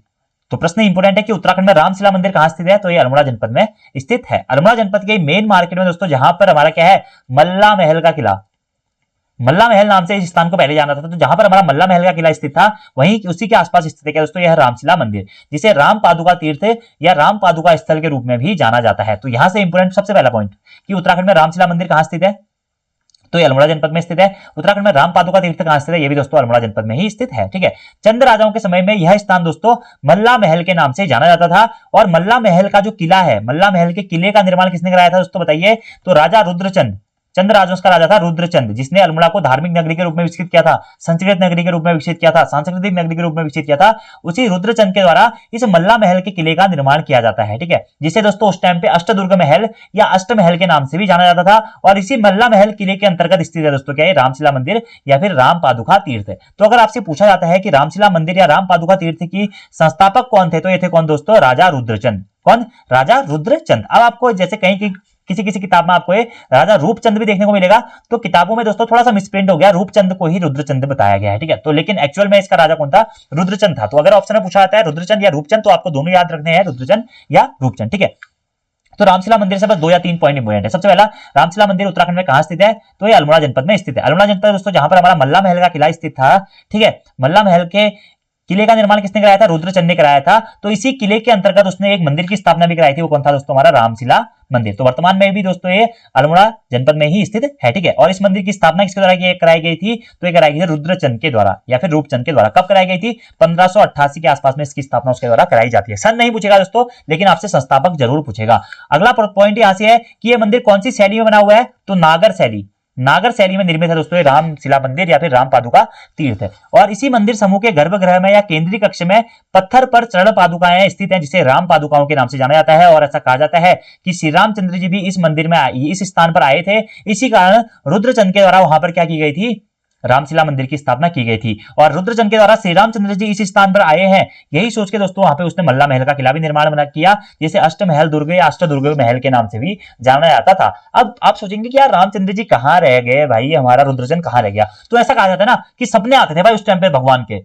कि रुद्रचंद को बस सपना आया कि यार यहाँ पे राम भगवान आए थे, तू यहाँ जा और यहाँ पर एक किला बना, महल बना, तेरी काफी समृद्धि होगी तो सब कुछ जीतेगा। तो उसके बाद रुद्रचंद काफी सारे युद्ध भी जीतता है। दोस्तों पुराने जमाने में ना उस टाइम पे ऐतिहासिक दृष्टि से भगवान या फिर हम कहें हमारे कुमाऊं गढ़वाल के क्षेत्र में लोक देवताओं की मान्यताएं काफी होती थी। ये सपना स्वप्न अपना अभी भी आप देखेंगे तो जागर लगाते हैं, आचरिया आती है, परी आती, गंगनाथ बाबा, गंगनाथ गोलजू बाबा, जो चीजें हम उत्तराखंड में है ना वो चीजें आपको शायद ही कहीं और मिलेंगी। अगर आप कहीं और के लोगों को बताएंगे ना कि हम लोग जागर लगाते हैं, तो यार बोलेंगे कहाँ जागर, क्या होता है जागर, खाली ढोंग है। लेकिन हम एक्चुअल में उन चीजों को फील करते हैं, तो हमें उन चीजों के बारे में पता रहता है कि वो हमारा कल्चर है दोस्तों, वो हमारा, हम उस कल्चर को नहीं छोड़ सकते हैं। ठीक है, जबकि इसी कारण दोस्तों हरीश रावत जी ने, आपने देखा होगा कि जो भी हमारे ये रंगकर्मी थे या जो जागर लगाने वाले थे, उनके लिए हरीश रावत जी ने पेंशन की योजना भी शुरू करी थी, ताकि जो हमारी संस्कृति है वह बची रहे और आने वाली पीढ़ियों की संस्कृति तक हम अपने देश के या हम अपने राज्य के कल्चर को बनाए रखें। ठीक है, तो इतने पॉइंट आपको रामशिला मंदिर या राम पादुका तीर्थ से याद रखने हैं। क्या, सबसे पहले राम पादुका तीर्थ या रामशिला मंदिर अल्मोड़ा में स्थित है। इसकी स्थापना रुद्रचंद या रूपचंद के द्वारा की गई थी और यह नागर शैली में निर्मित है। ठीक है, और मल्ला महल नामक स्थान पर यह स्थित था। वही यहाँ पर लिखा गया दोस्तों कि क्या, चंद राजाओं के समय में यह स्थान मल्ला महल के नाम से जाना जाता था और यहीं पर इसे मल्ला महल के अष्टदुर्ग महल या मल्ला महल के किले के नाम से भी जाना जाता था। और इस मल्ला महल के किले का निर्माण किसने कराया था यह पूछेगा, तो यह भी रुद्रचंद के द्वारा ही किया गया था। ठीक है, कहीं कहीं बुक्स में आपको एक कल्याण चंद भी देखने को मिलेगा, जो कि गलत है। आप यहाँ पर सही कर लीजिएगा कि मल्ला महल का किला कहां स्थित है, अल्मोड़ा में स्थित है। और इस किले का निर्माण किसने कराया था, तो इस किले का निर्माण कराया था दोस्तों किसने, रुद्रचंद ने। ठीक है, इसे मल्ला महल के नाम से भी जाना जाता था। इस मंदिर की स्थापना 1588 में राजा रूपचंद या रुद्रचंद के द्वारा की गई थी और यह मंदिर नागर शैली में निर्मित है। और इसी मंदिर के गर्भगृह या केंद्रीय कक्ष में क्या है दोस्तों, चरण पादुकाएं राम पादुकाएं भी स्थित हैं। तो इतने पॉइंट आपको रामशिला मंदिर से दोस्तों नोट करने हैं, सभी पॉइंट यहाँ पर इंपोर्टेंट है। अगला दोस्तों हमारा क्या है, विभांडेश्वर मंदिर या इसे विभांडेश्वर मंदिर के नाम से भी जाना जाता है, जो कि अल्मोड़ा जनपद के द्वाराहाट से 5 किलोमीटर की दूरी पर स्थित है, यानी कि द्वाराहाट में मुख्यतः स्थित है। और इसी मंदिर को दोस्तों ना इतना प्रसिद्ध मंदिर यह है, इसे उत्तर का काशी कहा जाता है, उत्तर का काशी। तो अब देखिए उत्तराखंड में 2-3 चीजें हैं दोस्तों। क्या, आप देखिए उत्तर का काशी ना आपको कहीं कहीं उत्तर काशी भी देखने को मिलेगा, उत्तर काशी। लेकिन उत्तर का काशी, जो उत्तर काशी है ना, यह उत्तर काशी का प्राचीन नाम के रूप में प्रयोग होता है। लेकिन अगर आपसे प्रश्न एग्जाम में यह पूछा जाता है कि उत्तराखंड में उत्तर का काशी किसे कहा जाता है, तो द्वाराहाट को या फिर जो द्वाराहाट में स्थित विभांडेश्वर मंदिर है उसे उत्तर का काशी कहा जाता है। और उसी प्रकार से एक प्रश्न आता है, क्या उत्तर का वाराणसी, उत्तर का वाराणसी किसे कहा जाता है, तो उत्तर का वाराणसी कहा जाता है दोस्तों किसे, बागेश्वर को। बागेश्वर क्या है, उत्तर का वाराणसी है। और विभांडेश्वर मंदिर या द्वाराहाट क्या है दोस्तों, यह है उत्तर का काशी। और यह प्रश्न एग्जाम में भी पूछा गया दोस्तों, पहले यूबीटीआर के द्वारा यह प्रश्न पूछा गया था कि उत्तराखंड के किस स्थान को उत्तर का काशी नाम से जाना जाता है, तो इसी द्वाराहाट को दोस्तों इसी द्वाराहाट में स्थित है क्या, विभांडेश्वर मंदिर। इसी विभांडेश्वर मंदिर की वजह से द्वाराहाट को उत्तर का काशी इस नाम से भी जाना जाता है। और इस मंदिर के बारे में ऐसा कहा जाता है कि यह मंदिर काशी के समान क्या है, पवित्र है। और विभांडेश्वर मंदिर का वर्णन हमें दोस्तों स्कंद पुराण के मानस खंड में भी देखने को मिलता है। अब अगली पॉइंट ये आता है कि जो ये हमारा विभांडेश्वर मंदिर है यह कौन से पर्वत पर स्थित है। दोस्तों मैं आपको पर्वत इसलिए करा रहा हूं क्योंकि आयोग यहां से प्रश्न पूछ चुका है। प्रश्न आयोग ने अल्मोड़ा से ही पूछा था कि कसार देवी मंदिर, अल्मोड़ा स्थित कसार देवी मंदिर कौन सी पहाड़ी पर स्थित है। इस प्रकार का प्रश्न आयोग एग्जाम में पूछ चुका है। तो यहां पर दोस्तों 3-4 पहाड़ियां, कहीं कहीं आपको एक दिखेगा कलमटिया पहाड़ी को, कहीं कहीं आपको दिखेगा कसार पहाड़ी, कहीं कहीं आपको दिखेगा क्या, कासाई पर्वत। तो एग्जामिनर ने इसका आंसर क्या, कासाई पर्वत माना था। ठीक है, तो कासाई पर्वत है इससे कसार देवी मंदिर। तो उसी प्रकार से अब आयोग आपसे अन्य मंदिरों के पर्वत भी पूछ सकता है। तो इसी कारण पर्वत याद करना जरूरी है। हमें दोस्तों प्रेजेंट ट्रेंड के हिसाब से पढ़ना पड़ेगा कि कैसे आयोग प्रश्न बना रहा है और कैसे हमें उसकी स्टडी करनी है। तो विभांडेश्वर मंदिर कहां है, उत्तराखंड के अल्मोड़ा जनपद के द्वाराहाट नामक स्थान पर स्थित है दोस्तों विभांडेश्वर मंदिर, जिसे उत्तर का काशी नाम से भी जाना जाता है। और इसी द्वाराहाट के आसपास के क्षेत्र में दोस्तों क्या लगता है, श्यालदे बिखौती का मेला लगता है। श्यालदे बिखौती मेला काफी प्रसिद्ध है यार, श्यालदे बिखौती। ठीक है, एग्जाम में तो पता नहीं कितनी बार ये प्रश्न पूछा गया होगा कि श्यालदे बिखौती का मेला कहां लगता है। तो ये दोस्तों द्वाराहाट के आसपास के क्षेत्रों में ही या विभांडेश्वर मंदिर के आसपास के क्षेत्रों में ही यह श्यालदे बिखौती का मेला लगता है। ठीक है, मेनली अल्मोड़ा जनपद का जो पाली पछाऊ वाला एरिया है, पाली पछाऊ क्षेत्र जो है जहां पर बैराटनगर ये सब कुछ स्थित है, वहीं पर हमारा श्यालदे बिखौती मेले का आयोजन होता है। अब विभांडेश्वर मंदिर की स्थापना किसने करी थी। दोस्तों स्थापना के बारे में वैसे परमानेंट हमारे पास सोर्स तो नहीं मिलता है, क्योंकि इसकी स्थापना ऐसा माना जाता है कि भगवानों के द्वारा प्राचीन समय में ही कर ली गई थी। ठीक है, लेकिन अगर एक्चुअल में आपसे पूछा जाएगा चंद शासक के रूप में कि इस मंदिर की स्थापना किसके द्वारा की गई थी, तो यहां पर आपको उद्योग चंद मानना पड़ेगा। क्या, उद्योग चंद। वैसे दोस्तों उद्योग चंद ने इसकी स्थापना करी नहीं थी, जबकि उद्योग चंद ने क्या किया था, इस मंदिर के लिए गूंठ जमीन या गूंठ प्रदान की थी, यानी कि जमीन प्रदान करी थी। इस कारण दोस्तों उद्योग चंद को ही हमारा विभांडेश्वर मंदिर के संस्थापक के रूप में भी जाना जाता है। ठीक है, संस्थापक विभांडेश्वर मंदिर का कौन था, उद्योग चंद आप कह सकते हैं, लेकिन एक्चुअल में इसकी स्थापना बहुत पहले हो चुकी थी। ठीक है, उसके बाद में दोस्तों कौन होते हैं, हमारे एक महात्मा लक्ष्मी नारायण दास जी होते हैं, जिनके द्वारा इस मंदिर का जीर्णोद्धार कराया जाता है। ठीक है, तो आप चलिए विभांडेश्वर मंदिर के बारे में हम पढ़ लेते हैं। सबसे पहले विभांडेश्वर मंदिर कहां से है दोस्तों, उत्तराखंड के अल्मोड़ा जनपद में स्थित है। और अगर लोकेशन पूछेगा करंट लोकेशन, तो ये द्वाराहाट में स्थित है। अगला प्रश्न यहां से इंपोर्टेंट है कि इसे उत्तर का काशी कहा जाता है। मोस्ट इंपोर्टेंट दोस्तों, उत्तर का काशी विभांडेश्वर द्वाराहाट, उत्तर का वाराणसी बागेश्वर। ठीक है, यह काशी के समान पवित्र स्थल माना गया है। इस मंदिर का वर्णन हमें स्कंद पुराण के मानस खंड में भी देखने को मिलता है। अगला पॉइंट है कि यह विभांडेश्वर मंदिर कौन से पर्वत चोटी पर स्थित है। तो विभांडेश्वर मंदिर दोस्तों नागार्जुन या फिर नागार्धन पर्वत पर स्थित है। कौन कौन से, नागार्जुन या नागार्धन पर्वत पर स्थित है दोस्तों क्या है, विभांडेश्वर मंदिर। अब प्रश्न आपसे इस प्रकार का ही बन सकता है कि उत्तराखंड में नागार्जुन पर्वत या नागार्जुन पहाड़ी या नागार्धन पर्वत या नागार्धन पहाड़ी कहां स्थित है, तो ये भी अल्मोड़ा जनपद में ही स्थित है। अगला पॉइंट दोस्तों, ये विभांडेश्वर मंदिर जो है वह किस नदी के किनारे स्थित है, तो ये सुरभि और नंदिनी नदी के किनारे स्थित माना जाता है विभांडेश्वर मंदिर। ठीक है, और दोस्तों इसे एक शमशान घाट के रूप में भी जाना जाता है, और ऐसा माना जाता है कि यहाँ पर जो लोगों की अगर किसी को जलाया जाता है तो उससे सीधे स्वर्गलोक की प्राप्ति होती है। ठीक है, विभांडेश्वर मंदिर जो द्वाराहाट के आसपास के कई सारे क्षेत्र है वहां का एक प्रमुख शमशान घाट या शमशान स्थल के रूप में भी जाना जाता है। यहाँ पर दोस्तों प्रत्येक वर्ष में मतलब काफी सारे उत्सव का आयोजन होता है। शिवरात्रि के अवसर पर काफी मेला, मतलब काफी विशाल मंदिर है। अगर आप कभी यहाँ जाएंगे तो आपको मतलब काफी अच्छा लगेगा। इस मंदिर के बारे में दोस्तों काफी कहानियां प्रचलित है कि पहले यहाँ पर एक बाबा रहता था, वो मतलब यहाँ के आसपास में क्या थी, काफी चुड़ैल उड़ैल टाइप की रहती थी। तो उस बाबा ने क्या किया, एक एक करके उन सारी चुड़ैलों का नाश किया था। उसी कारण वहां पर एक फिर शिव भगवान की स्थापना उसके द्वारा की जाती है। इस टाइप से काफी सारी चीजें यहाँ पे के बारे में आपको देखने को मिलती है। इस मंदिर के बारे में यह भी कहा जाता है कि अगर आप कभी रात के 12 बजे इस जो नंदिनी नदी और सुरभि नदी के किनारे मंदिर के नीचे जो घाट वाला स्थान है वहां पर चले जाते हैं, तो वहां पर आपको साक्षात ऐसा लगेगा कि आपके आसपास में आंचड़ियां घूम रही है, या जो पुराने मुर्दे हैं जिनको यहाँ पे जलाया गया है वो घूम रहे हैं। तो ऐसा कहा जाता है। एक्चुअल में ये चीजें फील आप कर सकते हैं अगर आप कभी जाएं। ठीक, अकेले अगर आप कहीं जाएंगे तो आपको इस मंदिर के बारे में काफी सारी कथाएं हैं यार यहाँ पे। ठीक है, तो कथाएं तो हम पढ़ नहीं सकते, लेकिन काफी प्रसिद्ध मंदिर माना जाता है विभांडेश्वर मंदिर। इसी कारण इसे उत्तर का काशी कहा जाता है। तो कौन कौन सी नदियों के संगम पर स्थित है, तो सुरभि और नंदिनी नदियों के संगम पर स्थित इसे माना जाता है। और कौन से पर्वत पर दोस्तों, नागार्जुन पर्वत पर यह स्थित है।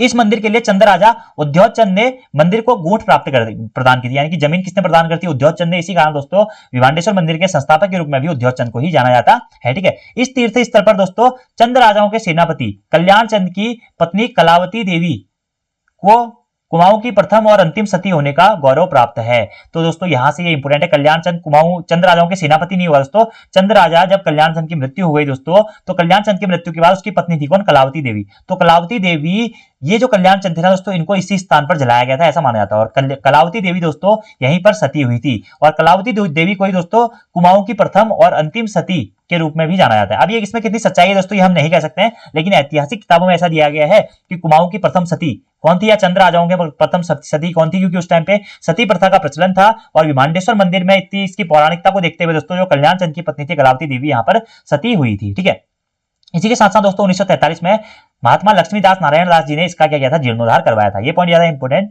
नहीं है, फिर भी आप नोट कर लीजिएगा। विश्व संक्रांति के अवसर पर इसी के आसपास के क्षेत्र में दोस्तों शारदे बिखौती का मेला लगता है। इस मंदिर परिसर में काल भैरव, बटुक भैरव, रामकृष्ण, शिव, भगवान शिव आदि का मंदिर स्थित है। ठीक है, इसे शिवालय के नाम से भी जाना जाता है। ठीक है, द्वाराहाट शिवालय के नाम से भी इसे जाना जाता है। ठीक है, विमांडेश्वर में दोस्तों महाशिवरात्रि, रामनवमी, कृष्ण जन्माष्टमी, बिखौती और होली की चतुर्दशी के दिन मेला लगता है। ठीक है, और कई सारे उत्सवों पर नवरात्रि वगैरह वगैरह में यहाँ पर हमेशा मेला लगता है। तो विमांडेश्वर मंदिर से बस 3 या 4 पॉइंट है। कहां स्थित है, अल्मोड़ा जनपद में स्थित है, उत्तर का काशी कहा जाता है। स्कंद पुराण के मानस खंड में हमें इसका वर्णन देखने को मिलता है। और नागार्जुन या नागार्जुन पर्वत पर स्थित है। नंदिनी और सुरभि नदी के किनारे पर यह स्थित है। उद्योगचंद के द्वारा इसके जमीन प्रदान की गई थी घूंट में। ठीक है, और इसी कारण उद्योगचंद को इसको संस्थापक के रूप में जाना जाता है। बाबा लक्ष्मीदास नारायण ने इसका जीर्णोद्धार कराया था। और यहाँ पर दोस्तों प्रथम सती होने का गौरव प्राप्त हुआ है किसे, कलावती देवी को, जो कि कल्याण चंद की क्या थी, पत्नी थी। ठीक है, इतने पॉइंट आपको यहां से नोट करने हैं। आगे बढ़ते हैं दोस्तों। अभी तक हमने पढ़ा है 3 टॉपिक, विमलेश्वर मंदिर या बिंसर महादेव मंदिर, ठीक है, बिंदेश्वर महादेव मंदिर, रामशिला मंदिर, मल्ला महल का किला, ठीक है, विमांडेश्वर मंदिर और नागार्जुन पर्वत। इतनी चीजों के बारे में हम अभी तक पढ़ चुके हैं। आगे बढ़ते हैं दोस्तों। अब नेक्स्ट हमारा क्या, गणनाथ मंदिर। गणनाथ मंदिर दोस्तों काफी महत्वपूर्ण है, क्योंकि यहां से भी आयोग पहले प्रश्न पूछ चुका है। आयोग के द्वारा प्रश्न ये पूछा गया था कि गणनाथ मंदिर उत्तराखंड के किस जनपद में स्थित है। तो गणनाथ मंदिर दोस्तों उत्तराखंड के अल्मोड़ा जनपद में स्थित है। कहां स्थित है, अल्मोड़ा जनपद में दोस्तों ये मंदिर स्थित है। कहां स्थित है, अल्मोड़ा जनपद में स्थित है क्या, गणनाथ मंदिर। इंपोर्टेंट है। अल्मोड़ा जनपद से ही दोस्तों 50 किलोमीटर के आसपास में एक क्षेत्र पड़ता है क्या, ताकुला। ताकुला में स्थित है क्या दोस्तों गणनाथ मंदिर। अब देखिए एक ताकुला मैंने ना आपको नैनीताल जनपद में ही पढ़ाया था। ताकुला एक दोस्तों नैनीताल में भी है। ठीक है, नैनीताल के साथ साथ एक ताकुला हमारा क्या है, अल्मोड़ा जनपद में भी स्थित है। तो ये चीजें आपको क्लियर करनी पड़ेंगी। ठीक है, वरना आपको इन चीजों में दोस्तों कंफ्यूजन हो सकता है। ठीक है, तो ताकुला अल्मोड़ा में भी स्थित है और नैनीताल में भी स्थित है। लेकिन जो ज्यादा प्रमुख वाला ताकुला है वो दोस्तों कहां का है, अल्मोड़ा का है। क्योंकि मैंने आपको बताया था कि विकासखंड अल्मोड़ा जनपद में जो 11 विकासखंड है उसमें भी हमारा क्या है, ताकुला एक ब्लॉक या विकासखंड के रूप में जाना जाता है। ठीक है, इसी के साथ साथ दोस्तों आपको यहाँ पर याद करना है कि जो गणनाथ मंदिर है कहां स्थित है, अल्मोड़ा जनपद के ताकुला नामक स्थान पर यह स्थित है। ठीक है, इसी गणनाथ मंदिर के पास में दोस्तों एक गुफा स्थित है। इसी कारण इस मंदिर को हम कभी कभी क्या, गणनाथ गुफा मंदिर के नाम से भी जानते हैं क्या। ठीक है, गणनाथ गुफा मंदिर के नाम से भी इस मंदिर को हम जानते हैं। इस मंदिर के बारे में ऐसा कहा जाता है दोस्तों कि भगवान शिव का अवतार यहाँ पर होने के कारण ही श्री वल्लभ महामहोपाध्याय जी ने, श्री वल्लभ जी महोपाध्याय जी ने इस मंदिर की स्थापना करी थी। ठीक है, और इसी गणनाथ मंदिर के पास में दोस्तों एक क्या है, पानी का नौला या पानी का जलधारा भी प्रकट है, जो कि अज्ञात रूप से इसमें पानी आता है, जिसे उदय नौला के नाम से जाना जाता है। क्या, उदय नौला। ठीक है, इसी गणनाथ मंदिर के पास में दोस्तों क्या है, एक मठ भी स्थित है जिसे हम गणनाथ मठ के नाम से जानते हैं। क्या, गणनाथ मठ के नाम से जानते हैं। ठीक है, और इसी गणनाथ के नामक स्थान पर दोस्तों क्या है, हमारा गणनाथ का मेला भी लगता है। क्या, गणनाथ का मेला भी लगता है। ठीक है, और एक प्रश्न और यहां से बनता है कि ये गणनाथ मंदिर किस पर्वत पर स्थित है। तो ये गणनाथ पर्वत पर ही स्थित इसे माना जाता है। ठीक है, मेनली गणनाथ क्या है, एक पर्वत है, उसी पर्वत पर यह मंदिर स्थित है, इस कारण हम इसे गणनाथ मंदिर के नाम से जानते हैं। ठीक है, और गणनाथ मंदिर में जो गणनाथ मेला है दोस्तों काफी प्रसिद्ध है, जो कि लगता है बैकुंठ चतुर्दशी को। बैकुंठ चतुर्दशी के दिन दोस्तों या कार्तिक शुक्ल चतुर्दशी को यहाँ पर एक प्रसिद्ध मेला लगता है, जिसमें जो निसंतान महिलाएं होती हैं, जिनकी संतान नहीं हो रही होती है, वह दोस्तों संतान प्राप्ति के लिए यहाँ पर रात भर अपने हाथ में दिया लेकर खड़ी रहती है। ठीक है, और ऐसा माना जाता है कि भगवान की ऐसी आराधना करने के बाद उनको पुत्र प्राप्ति होती है। अब दोस्तों ये बैकुंठ चतुर्दशी मेला है या जो संतान प्राप्ति हेतु हाथ में दीपक जला के रखने की प्रथा, यह उत्तराखंड के बहुत सारे मंदिरों में, पौड़ी गढ़वाल में भी मंदिर पड़ता है, हमारा कमलेश्वर मंदिर वहां पर है। उत्तराखंड के जागेश्वर मंदिर के बारे में भी ऐसा कहा जाता है कि वहां पर ये पड़ता है, और कई सारे मंदिरों में, चमोली में भी कुछ मंदिर ऐसे हैं जहां पर इस प्रथा को अपनाया जाता है। दोस्तों ये प्रथा ना प्राचीन समय में ऐसा माना जाता था कि जिसके भी मतलब संतान नहीं होती थी तो वो भगवान की आराधना करते थे। जैसे वो कहते हैं ना 16 सोमवार का व्रत रखो तो अच्छा पति मिलेगा, ये सब कुछ। ठीक है, तो आजकल भी ये चीजें प्रचलन में है। तो उस टाइम पे तो दोस्तों ये चीजें साक्षात ऐसा माना जाता था कि भगवान आपको सपने में आके दर्शन देते थे और सपने में आके आपको साक्षात दर्शन दिया करते थे। इस कारण ये चीजें ना उस टाइम पे काफी फेमस थी, जब हमारा राजवंश के टाइम थे। ठीक है, तो वो चीजें आज तक भी हमारे कल्चर में कहीं ना कहीं मौजूद रही हैं। तो इतने पॉइंट आपको, गणनाथ आपको जहां भी दिखेगा ना वहां आपको सीधे अल्मोड़ा के साथ में जाना है कि वो चीज भाई सीधे सीधे कहां है, अल्मोड़ा जनपद के ताकुला नामक स्थान में ही है। भले ही वो गणनाथ मंदिर के बारे में बात करें, गणनाथ मेले के बारे में बात करें, गणनाथ पर्वत के बारे में बात करें, गणनाथ गुफा मंदिर के बारे में बात करें, उदय नौले के बारे में बात करें, या फिर बैकुंठ चतुर्दशी मेला जो कि गणनाथ में लगता है उसके बारे में बात करें। तो चलिए अब हम पढ़ लेते हैं गणनाथ मंदिर के बारे में विस्तृत रूप से। गणनाथ मंदिर कहां स्थित है दोस्तों? उत्तराखंड के अल्मोड़ा जनपद के ताकुला नामक स्थान पर स्थित है दोस्तों। क्या है? गणनाथ मंदिर। ठीक है, शिव को समर्पित यह मंदिर प्राकृतिक गुफा में स्थित है। ठीक है, यहाँ पर एक गुफा है और इसलिए इसे दोस्तों गणनाथ गुफा मंदिर के नाम से भी जाना जाता है। अगला प्रश्न आपका क्या है? गणनाथ गुफा मंदिर कहां स्थित है?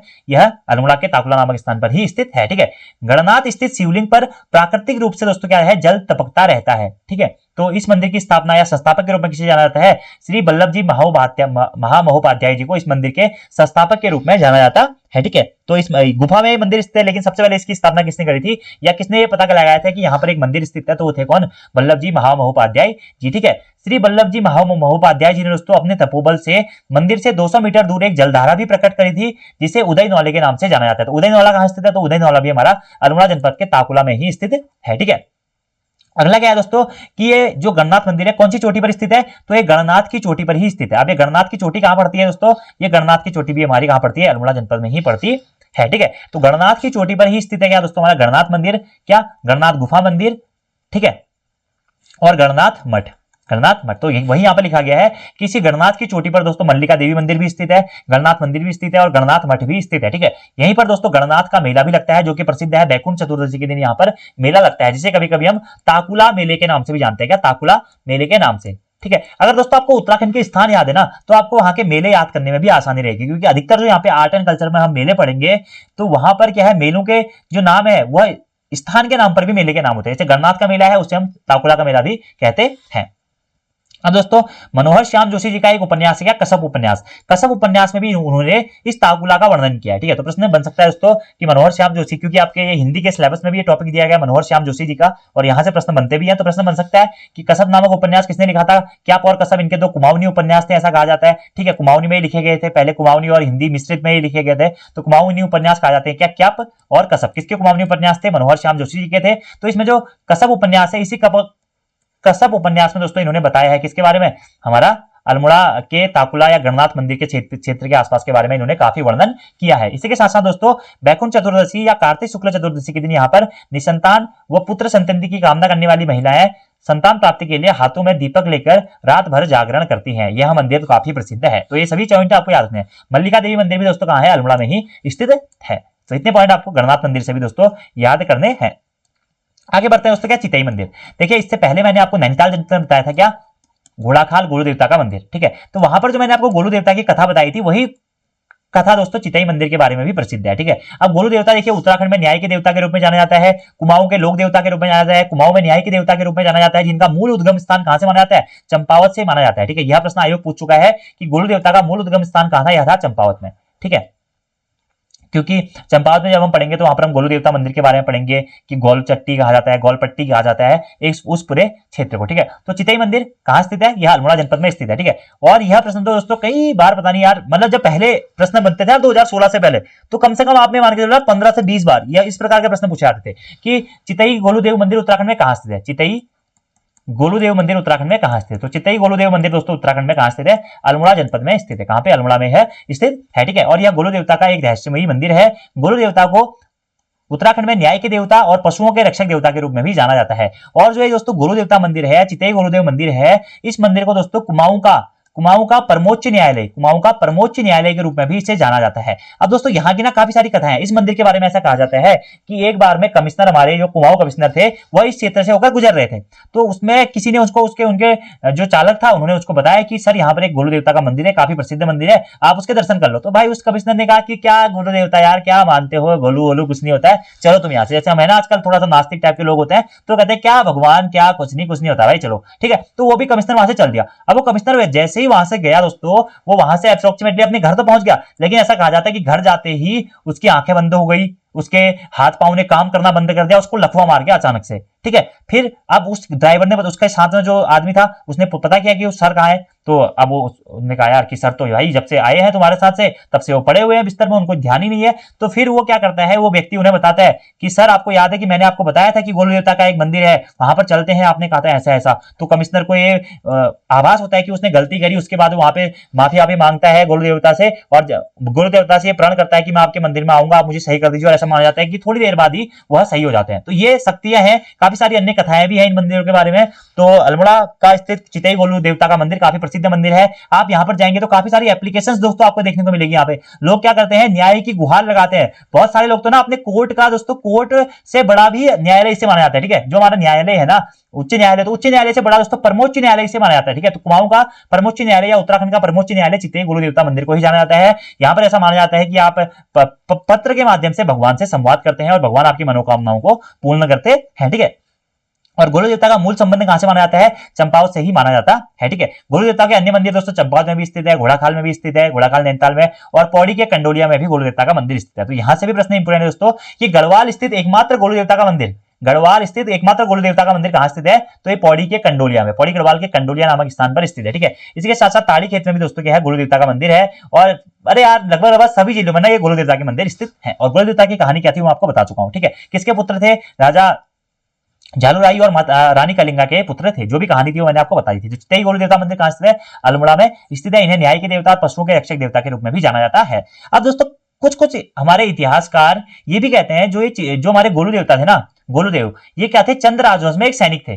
चंद्र राजवंश में एक सैनिक थे, कौन, गोलू देवता, ठीक है। और वो चंद्र राजवंश के अधीन ही शासन करते थे, लेकिन राजा की ये काफी मदद करते थे। और राजा ने इनको एक परमानेंटली क्षेत्र दे दिया था कुमाऊं का, चंपावत के आसपास का। जब दोस्तों ऐसा माना जाता है कि ज्ञानचंद के सेनापति के रूप में नहीं जानते क्या, ज्ञानचंद का सेनापति माना जाता है इसको, गोलू देवता को। और जो चंपावत का हम वो पढ़ेंगे ना, चंपावत गोलू देवता मंदिर, तो वो चंपावत गोलू देवता मंदिर की स्थापना ज्ञानचंद ने ही करी थी, ऐसा भी कहते हैं कुछ इतिहासकार। तो ये तो भ्रांतियां हैं कि क्या हुआ था, क्या कैसा नहीं हुआ था, लेकिन ये चीजें आपको नोट करनी पड़ेंगी। अगर आपसे पूछा था कि चंपावत स्थित गोलू देवता मंदिर का निर्माण किसके द्वारा कराया गया था, तो ज्ञानचंद के द्वारा कराया गया था, ठीक है। और गोलू देवता अपने न्याय के लिए काफी फेमस थे, अपने राजवंश में भी। और मैंने आपको उनकी कहानी बताई दी थी कि कैसे कांट का घोड़ा पानी पिएगा वाली, ठीक है। और उनकी रानियां मारने की दोस्तों इतना प्रयास करती है, लेकिन वो मरते नहीं है। तो कुछ ना कुछ एक्टिव पावर इनमें रही होगी, इसी कारण इन्हें आज भी दोस्तों उत्तराखंड के सैकड़ों घरों में, आप कहेंगे सैकड़ों तो नहीं, हजारों घर आप कह सकते हैं, वहां पर लोक देवता के रूप में गोलू देवता को पूजा जाता है। और कुमाऊं का प्रमुख न्यायालय कहा जाता है किसको, चितई मंदिर, चितई गोलू देवता मंदिर को कुमाऊं का प्रमुख न्यायालय कहा जाता है। और इनका मूल संबंध है चंपावत से। यह प्रश्न एग्जाम में भी पूछा गया है। और दोस्तों वैसे गोलू देवता का मूल संबंध माना जाता है कहां से, बताया, नेपाल से। लेकिन अब यहाँ पर उत्तराखंड के संदर्भ में प्रश्न पूछा गया तो वहां पे चंपावत ही सही आंसर माना गया था। तो अब हम आगे बढ़ते हैं दोस्तों, ठीक है। तो गणनाथ मंदिर, गणनाथ मेला, गणनाथ गुफा मंदिर, मल्लिका देवी मंदिर, गणनाथ मठ, चितई मंदिर, चितई गुरु देवता मंदिर, प्रमुख न्यायालय, इन सभी मंदिरों के बारे में हम काफी विस्तृत रूप से पढ़ चुके हैं। अब बढ़ते हैं आगे। अगला दोस्तों हमारा क्या, नंदा देवी मंदिर। नैनीताल में मैंने आपको बताया क्या दोस्तों, नैना देवी मंदिर कहां स्थित है, नैनीताल में स्थित है। और ये नैना देवी क्या है, नंदा देवी का ही एक रूप मानी जाती है, यानी कि माता सती का ही एक रूप मानी जाती है, ठीक है। तो उसी प्रकार से हमारा क्या है, नंदा देवी मंदिर भी है। नंदा देवी मंदिर कहां स्थित है दोस्तों, अल्मोड़ा जनपद में स्थित है, ठीक है। अल्मोड़ा के मुख्य मार्केट में ही स्थित है क्या दोस्तों, ये नंदा देवी मंदिर। और काफी इंपोर्टेंट एग्जाम में काफी बार पूछा गया, ठीक है। नंदा देवी महोत्सव मैंने आपको बताया था कहां पे लगता है, नैनीताल में लगता है। और नंदा देवी मेला कहां पे लगेगा दोस्तों, नंदा देवी मेला लगता है इसी नंदा देवी मंदिर में, कहां पे, अल्मोड़ा में, अल्मोड़ा जनपद में। तो चलिए नंदा देवी मंदिर के बारे में अब हम बात कर लेते हैं। नैना देवी मंदिर तो हमने पढ़ लिया था। अब देखिए सबसे पहले हम नंदा देवी के बारे में बात करते हैं कि कौन थी हमारी नंदा देवी। दोस्तों उत्तराखंड का जो इतिहास है वहां पर नंदा देवी अपने आप में ही एक काफी विशेष योगदान रखती है। क्योंकि अगर हम बात करें कत्यूरी राजवंश, उत्तराखंड में जो कत्यूरी राजवंश ने शासन किया, तो कत्यूरी राजवंश की कुल देवी कौन थी, तो मां नंदा देवी ही थी। ऐसे ही उत्तराखंड में चंद्र राजवंश की कुल देवी कौन थी, वह भी दोस्तों मां नंदा देवी ही थी। उत्तराखंड में जो परमार राजवंश है दोस्तों, परमार राजवंश की कुल देवी कौन थी, वो थी राज राजेश्वरी देवी। और इस राज राजेश्वरी देवी को भी दोस्तों मां नंदा का ही एक रूप माना जाता है। तो उत्तराखंड के इतिहास के बारे में बात करें तो माता नंदा, सुनंदा अपने आप में ही एक काफी प्रसिद्ध माना जाता है दोस्तों। उत्तराखंड में ना माता नंदा को दोस्तों कई सारे स्थानों पर इसे उत्तराखंड की बहन या उत्तराखंड की बेटी नाम से जाना जाता है। बहुत सारी जातियां इन्हें नंदा देवी को बेटी के रूप में, नंदा देवी राजजात यात्रा के बारे में आगे जाकर हम जब यात्रा वाले पोर्शन में पढ़ेंगे कि भाई प्रत्येक 12 साल बाद नंदा देवी राजजात यात्रा का आयोजन होता है। और कहां कहां से वो यात्रा होकर गुजरती है, कैसे कैसे लोग अपनी पुत्री समझ के या बहन समझ के या बेटी समझ के नंदा देवी को विदा करते हैं, चौसिंगिया खाड़ू को लेकर उसमें उनकी सारी सामग्री रखकर, कैसे ये चीजें होती है। तो अपने आप में ही एक काफी विशिष्ट माना जाता है नंदा देवी मंदिर। क्योंकि कत्यूरी राजवंश इतिहास से लेकर दोस्तों अभी तक भी हमारी नंदा देवी राजजात यात्रा, अगर आप मतलब भारत के स्तर पर भी बात करें तो नंदा देवी राजजात यात्रा एक काफी बड़ी यात्रा मानी जाती है। नंदा देवी राजजात यात्रा, कैलाश मानसरोवर यात्रा, ये उत्तराखंड की ऐसी यात्रा है ना जो कि मतलब अपने आप में ही एक काफी विशेष योगदान रखती है। और भारतीय स्तर पर जो भारत के दक्षिण से भी जो लोग हैं दोस्तों, साउथ साइड के लोग भी इन यात्राओं में शामिल होते हैं। तो अपने आप में ही काफी बड़ी चीज है, ठीक है। तो नंदा देवी मंदिर, नंदा देवी जी कौन थी दोस्तों, हमारे क्षत्रिय राजवंश की कुलदेवी, चंद्र राजवंश की कुलदेवी, परमार राजवंश की कुलदेवी, राज राजेश्वरी का भी एक रूप नंदा देवी को ही माना जाता है। अब यह प्रश्न मैं आपको क्यों बता रहा हूं, क्योंकि एग्जाम में पूछा गया है। एग्जाम में प्रश्न पूछा गया था चंद्र राजवंश की कुलदेवी कौन थी, तो वो थी माता नंदा, ठीक है। और ऐसे ही पूछा जाएगा क्षत्रिय राजवंश की कुलदेवी कौन थी दोस्तों, वो थी मां नंदा, ठीक है। और नंदा देवी मंदिर का उल्लेख हमें क्या मिलता है, स्कंद पुराण के मानस खंड में भी मिलता है, ठीक है। स्कंद पुराण के मानस खंड में भी हमें नंदा देवी मंदिर का उल्लेख मिलता है। अब दोस्तों इस नंदा देवी मंदिर के बारे में क्या कहानी है वो मैं आपको बताता हूं। नंदा देवी मंदिर के बारे में आपको 3 चंद राजाओं के नाम याद रखने हैं। सबसे पहले नाम याद रखना है आपको, क्या, बाज बहादुर चंद, क्या, बाज बहादुर चंद। दूसरा नाम आपको याद रखना है दोस्तों, क्या, ज्ञानचंद। और तीसरा नाम आपको यहां से याद रखना है, क्या, जगत चंद। चौथा नाम आप यहां से याद कर लीजिएगा दोस्तों, क्या, ट्रेल, कमिश्नर ट्रेल। देखिए नंदा देवी मंदिर, नंदा देवी कौन थी, हमारे कुमाऊं की कुलदेवी या फिर चंद्र राजवंश की कुलदेवी के रूप में इस महानंदा को जाना जाता है। दोस्तों इस महानंदा देवी मंदिर की स्थापना ना बाज बहादुर चंद ने भी नहीं करी, ज्ञानचंद ने भी नहीं करी, जगत चंद ने भी नहीं करी। तो इसकी स्थापना करी किसने, हम इसे कैसे नंदा देवी के रूप में जानते हैं। तो ऐसा हुआ था कि कुमाऊं के जो राजा थे, चंद्र राजा, वो क्या करते थे, गढ़वाल पर आक्रमण करते रहते थे भाई, ठीक है। तो एक बार क्या हुआ, बाज बहादुर चंद ने गढ़वाल पर आक्रमण किया, और वो गढ़वाल में स्थित था क्या, एक जूनागढ़ का किला, बधानगढ़ के आसपास का ही क्षेत्र था, वहां पर जूनागढ़ का किला था। वह जूनागढ़ के किले से क्या करता है, देवी की एक प्रतिमा को चुरा कर ले आता है। और वो जो देवी की प्रतिमा होती है ना, वो होती है राज राजेश्वरी की प्रतिमा, राज राजेश्वरी की वो प्रतिमा होती है। अब यार ज्ञानचंद ने क्या, बाज बहादुर चंद ने क्या किया, सॉरी, बाज बहादुर चंद वहां से नंदा देवी की मूर्ति को तो ले आया। अब वो मूर्ति को लेके आया, सोना समझ के लेके आया, लेकिन वो कहती चंद्र जो परमार राजवंश की कुलदेवी थी, कौन, राज राजेश्वरी की वो मूर्ति थी। अब जैसे ही बाज बहादुर चंद अपने महल में आया, अल्मोड़ा मल्ला महल के महल में आया, तो भाई रात को हो गया, बाज बहादुर चंद को खतरनाक वाला सपना। बाज बहादुर चंद के सपने में आया कि बाज बहादुर चंद तूने गलत किया, तूने बहुत गलत किया, तूने जो गढ़वाल की कुलदेवी थी, कौन, राज राजेश्वरी देवी, तू उसकी मूर्ति को चुरा के ला गया है। अब या तो तेरा पूरा राज्य तहस नहस हो जाएगा, या तो एक काम कर कि तू भाई इस मूर्ति को स्थापित कर दे अपने राज्य में। तो उस टाइम पे जो ये चंद्र राजवंश की राजधानी थी, चंद्र राजवंश का जो मुख्यालय था वो कहां पे था, मल्ला महल का किला था। मल्ला महल के किले में सब राजा शासन करते हैं, मल्ला महल का किला ही इनका मुख्य था, ठीक है। तो अब बाज बहादुर चंद भाई जैसे सोया उनको सपने में आ गया, उसने कहा बाज बहादुर चंद ने यार गलती हो गई, माता की मूर्ति को मुझे चोर के नहीं लाना चाहिए था। उसके बाद बाज बहादुर चंद क्या करता है, इसी राज राजेश्वरी देवी की मूर्ति को नंदा देवी के नाम से, नंदा देवी के नाम से दोस्तों अपने राजमहल में स्थापित करता है। कहां पे, मल्ला महल के किले में यह स्थापित करता है, ठीक है। तो प्रश्न आप यहां से एग्जाम में दोस्तों पूछा गया है एक बार कि नंदा देवी की प्रतिमा को गढ़वाल से कुमाऊं लाने वाला चंद्र राजा कौन था, वो दोस्तों बाज बहादुर चंद था। और इसने क्या किया था, नंदा देवी की या जो गढ़वाल से प्रतिमा को लूट कर लाया था, वो क्या थी, सामान्य प्रतिमा थी, यानी कि वो क्या थी, सामान्य थी, ठीक है। तो पहला ऐसा शासक जिसने चंद्र राजवंश का ऐसा पहला शासक जिसने गढ़वाल से नंदा देवी की प्रतिमा को कुमाऊं लेकर आया था और अपने मल्ला महल किले में स्थापित किया, वो कौन था दोस्तों, वो था बाज बहादुर चंद, ठीक है। बाज बहादुर चंद इसको क्या करता है, अपनी कुलदेवी के रूप में यहां पर स्थापित करता है, किसको, मां नंदा देवी को। उसके बाद दोस्तों ज्ञानचंद सेकंड, ज्ञानचंद सेकंड भी क्या करता है, गढ़वाल पे आक्रमण करता है बधानगढ़ में।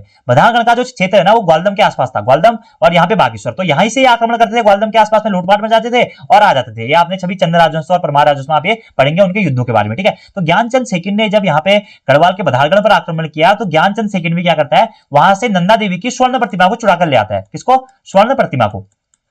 अब नंदा देवी की मतलब जो परमारों की कुलदेवी थी कौन, राजेश्वरी देवी, जो बधानगढ़ में स्थित मंदिर है वहां से क्या करता है, वो नंदा देवी की प्रतिमा को चुरा के ले आता है, राजेश्वरी प्रतिमा को। अब जैसे ही ज्ञानचंद क्या हुआ, इस स्वर्ण प्रतिमा को चुरा कर लाया, तो भाई फिर ज्ञानचंद को भी सपना हो गया, यार ज्ञानचंद ने कहा गलती होगी। तो फिर ज्ञानचंद ने क्या किया, इस स्वर्ण प्रतिमा को भी जो पहले से उसने इसके पिताजी ने मतलब जो इसके पूर्वज थे कौन, बाज बहादुर चंद, उनके द्वारा जो मंदिर बनाया गया था वहीं पर इसने क्या किया, इस स्वर्ण प्रतिमा को भी स्थापित कर दिया। अब क्या होता है, कुछ समय बाद क्या होता है दोस्तों कि ये जो मूर्ति होती है स्वर्ण प्रतिमा, ये खो जाती है, ऐसा कहा जाता है, ठीक है, मतलब कहीं गायब हो जाती है। तो उसके बाद जगत चंद क्या करता है ना, जगत चंद सोचता है मेरी हो जाएगी बेइज्जती भाई कि मेरे राज्य से मेरी जो कुलदेवी है नंदा देवी, उसी की मूर्ति गायब हो गई। तो जगत चंद क्या करता है, इस मूर्ति को दोबारा से बनवाता है, सोने के सिक्के मंगाता है और सोने के सिक्कों को पिघलाकर दोस्तों क्या करता है, नंदा देवी की मूर्ति को बनाता है। तो अब यहां से 3 प्रश्न आपको याद रखने हैं। सबसे पहला प्रश्न दोस्तों, चंद्र राजवंश का ऐसा पहला राजा या आप कहेंगे कि चंद्र राजवंश का ऐसा कौन सा राजा था जो नंदा देवी की प्रतिमा को गढ़वाल से लूटकर कुमाऊं लाया था, तो था दोस्तों बाज बहादुर चंद। कि मैं क्या बता रहा हूं, नंदा देवी की मूर्ति को, सिर्फ मूर्ति दोस्तों, ठीक है, सिर्फ मूर्ति। अगर पूछा जाता है कि नंदा देवी की स्वर्ण प्रतिमा को गढ़वाल से कुमाऊं लाने वाला शासक कौन था, तो था ज्ञानचंद द्वितीय। अगर पूछा जाएगा नॉर्मली आपसे कि नंदा देवी की प्रतिमा को गढ़वाल से कुमाऊं लाने वाला प्रथम शासक कौन था चंद्र राजवंश का, तो था दोस्तों कौन, बाज बहादुर चंद। और वहीं पूछा जाएगा नंदा देवी की स्वर्ण प्रतिमा को, क्या स्वर्ण प्रतिमा अगर लग जाएगा दोस्तों, स्वर्ण प्रतिमा को गढ़वाल से कुमाऊं लाने वाला राजा कौन था, होता हमारा ज्ञानचंद सेकंड। तो आपको प्रश्न इस प्रकार का कंफ्यूजन करने के लिए नहीं दिया जाएगा, या तो आपको ज्ञानचंद ही ऑप्शन में मिलेगा या आपको बाज बहादुर चंद ही ऑप्शन में मिलेगा। और एक बार दोस्तों ये प्रश्न एग्जाम में पूछा भी गया है, तो शायद वहां पे बाज बहादुर चंद को सही आंसर माना गया था। तो प्रश्न किस प्रकार से प्रश्न पूछा गया, प्रश्न यही पूछा गया दोस्तों कि नंदा देवी की स्वर्ण प्रतिमा को लूट कर कुमाऊं में स्थापित करने वाला राजा कौन था, तो था दोस्तों कौन, बाज बहादुर चंद और ज्ञानचंद द्वितीय। ठीक है, इनके द्वारा दोस्तों जो नंदा देवी की प्रतिमा को वहां से लूट कर लाया जाता था, उन्होंने उस प्रतिमा को इन्होंने अपने किले में स्थापित किया। कहां पे, मल्ला महल के किले में। ठीक है, मल्ला महल के किले में, और माता नंदा के रूप में यह इस प्रतिमा को पूजते थे। ऐसा ही दोस्तों ज्ञानचंद द्वितीय के समय पे भी हुआ। फिर एक जगतचंद आता है, जगतचंद के समय पे क्या होता है, स्वर्ण प्रतिमा खो जाती है। तो अब वो सोचता है यार कि मेरी बेइज्जती हो जाएगी, तो जगतचंद क्या करता है दोस्तों, इन स्वर्ण प्रतिमा को दोबारा से क्या करता है, सोने के सिक्कों से स्वर्ण प्रतिमा को बनाता है। तो प्रश्न आप एग्जाम में आपसे यह भी बन सकता है कि नंदा देवी की स्वर्ण प्रतिमा को निर्मित करने वाला चंद शासक कौन था, तो वो था दोस्तों क्या, जगतचंद। उसके बाद में प्रतिमा वैसे ही मिल जाती है दोस्तों। उसके बाद में आते हैं कौन, कमिश्नर ट्रेल। कमिश्नर ट्रेल के द्वारा जब उनका शासन स्टार्ट होता है 1816 से, तो 1816 के आसपास ही दोस्तों कमिश्नर ट्रेल इस जो नंदा देवी की प्रतिमा थी, कहां, अल्मोड़ा के मल्ला महल के किले में जो ये नंदा देवी की प्रतिमा थी, इसे दोस्तों अल्मोड़ा स्थित पर्वतेश्वर मंदिर में स्थापित करते हैं। क्या, पर्वतेश्वर मंदिर में इनके द्वारा स्थापित किया जाता है। उसी के बाद से इस पर्वतेश्वर मंदिर को ही हम वर्तमान में नंदा देवी मंदिर के नाम से जानते हैं। तो ये नंदा देवी मंदिर की कहानी दोस्तों ये है। और राजाओं के नाम, बाज बहादुर चंद जो नंदा देवी की प्रतिमा को गढ़वाल से लेकर आया था यहाँ पर, और उसने अपने किले मल्ला महल के किले में स्थापित किया था। ज्ञानचंद द्वितीय ये भी क्या करता है, गढ़वाल के बधालगढ़ के मंदिर से क्या करता है, नंदा देवी की स्वर्ण प्रतिमा को चुरा कर लाता है और अपने किले मल्ला महल के किले में स्थापित करता है। ऐसे जगतचंद क्या करता है, मूर्ति खो जाती है तो क्या करता है, अपने इस मूर्ति को दोबारा से बनवाता है और मल्ला महल के किले में ही स्थापित करता है। फिर आता है कौन, कमिश्नर ट्रेल। कमिश्नर ट्रेल के द्वारा नंदा देवी की इस प्रतिमा को क्या किया जाता है, अल्मोड़ा स्थित पर्वतेश्वर मंदिर में स्थापित किया जाता है। और तभी से पर्वतेश्वर मंदिर हमारा नंदा देवी मंदिर के नाम से भी जाना जाता है। तो ये है नंदा देवी मंदिर की कहानी। अब हम इसके बारे में विस्तृत रूप से पढ़ लेते हैं। सबसे पहला पॉइंट कि नंदा देवी मंदिर उत्तराखंड में कहां स्थित है, तो उत्तराखंड के अल्मोड़ा जनपद में स्थित है। अल्मोड़ा के साथ साथ दोस्तों लगभग उत्तराखंड के सभी जिलों में नंदा देवी मंदिर स्थित है, लेकिन प्रमुख जो स्थित है वो अल्मोड़ा में है और चमोली में है। ठीक है, चमोली में भी प्रसिद्ध है, लेकिन प्रसिद्ध जो हम अभी पढ़ रहे हैं वो है अल्मोड़ा का। ठीक है, तो कत्यूरी या चंद्र राजवंश की कुलदेवी के रूप में दोस्तों मां नंदा को ही जाना जाता है। स्कंद पुराण के मानस खंड में हमें इसका उल्लेख मिलता है। नंदा देवी की प्रतिमा को गढ़वाल स्थित जूनागढ़ के किले या बधालगढ़ से कुमाऊं ले जाने वाला प्रथम शासक था दोस्तों कौन, बाज बहादुर चंद। तथा बाज बहादुर चंद के द्वारा इस नंदा देवी की प्रतिमा को मल्ला महल के किले में स्थापित किया गया था। मोस्ट इंपोर्टेंट प्रश्न दोस्तों, चंद्र राजवंश का पहला राजा जो कि गढ़वाल से नंदा देवी की प्रतिमा को लूट कर लाया था, तो वो था दोस्तों कौन, बाज बहादुर चंद। और इसने ये प्रतिमा कहां स्थापित करी, तो इसने प्रतिमा स्थापित करी दोस्तों कहां पे, मल्ला महल के किले में। अगला इंपोर्टेंट पॉइंट, नंदा देवी की स्वर्ण प्रतिमा को, ये था दोस्तों नॉर्मल प्रतिमा। ठीक है, नॉर्मल प्रतिमा आएगा तो बाज बहादुर चंद आएगा। और नंदा देवी की स्वर्ण प्रतिमा को गढ़वाल से लूटकर कुमाऊं लाने वाला राजा कौन था दोस्तों, ज्ञानचंद द्वितीय।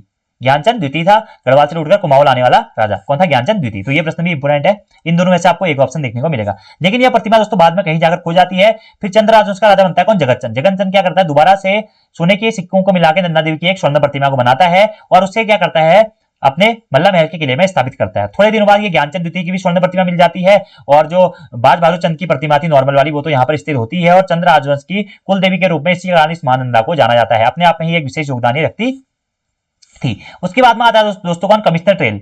कमिश्नर ट्रेल के द्वारा अल्मोड़ा स्थित मल्ला महल किले से इस नंदा देवी की मूर्ति को अल्मोड़ा के पर्वतेश्वर मंदिर में स्थापित किया जाता है।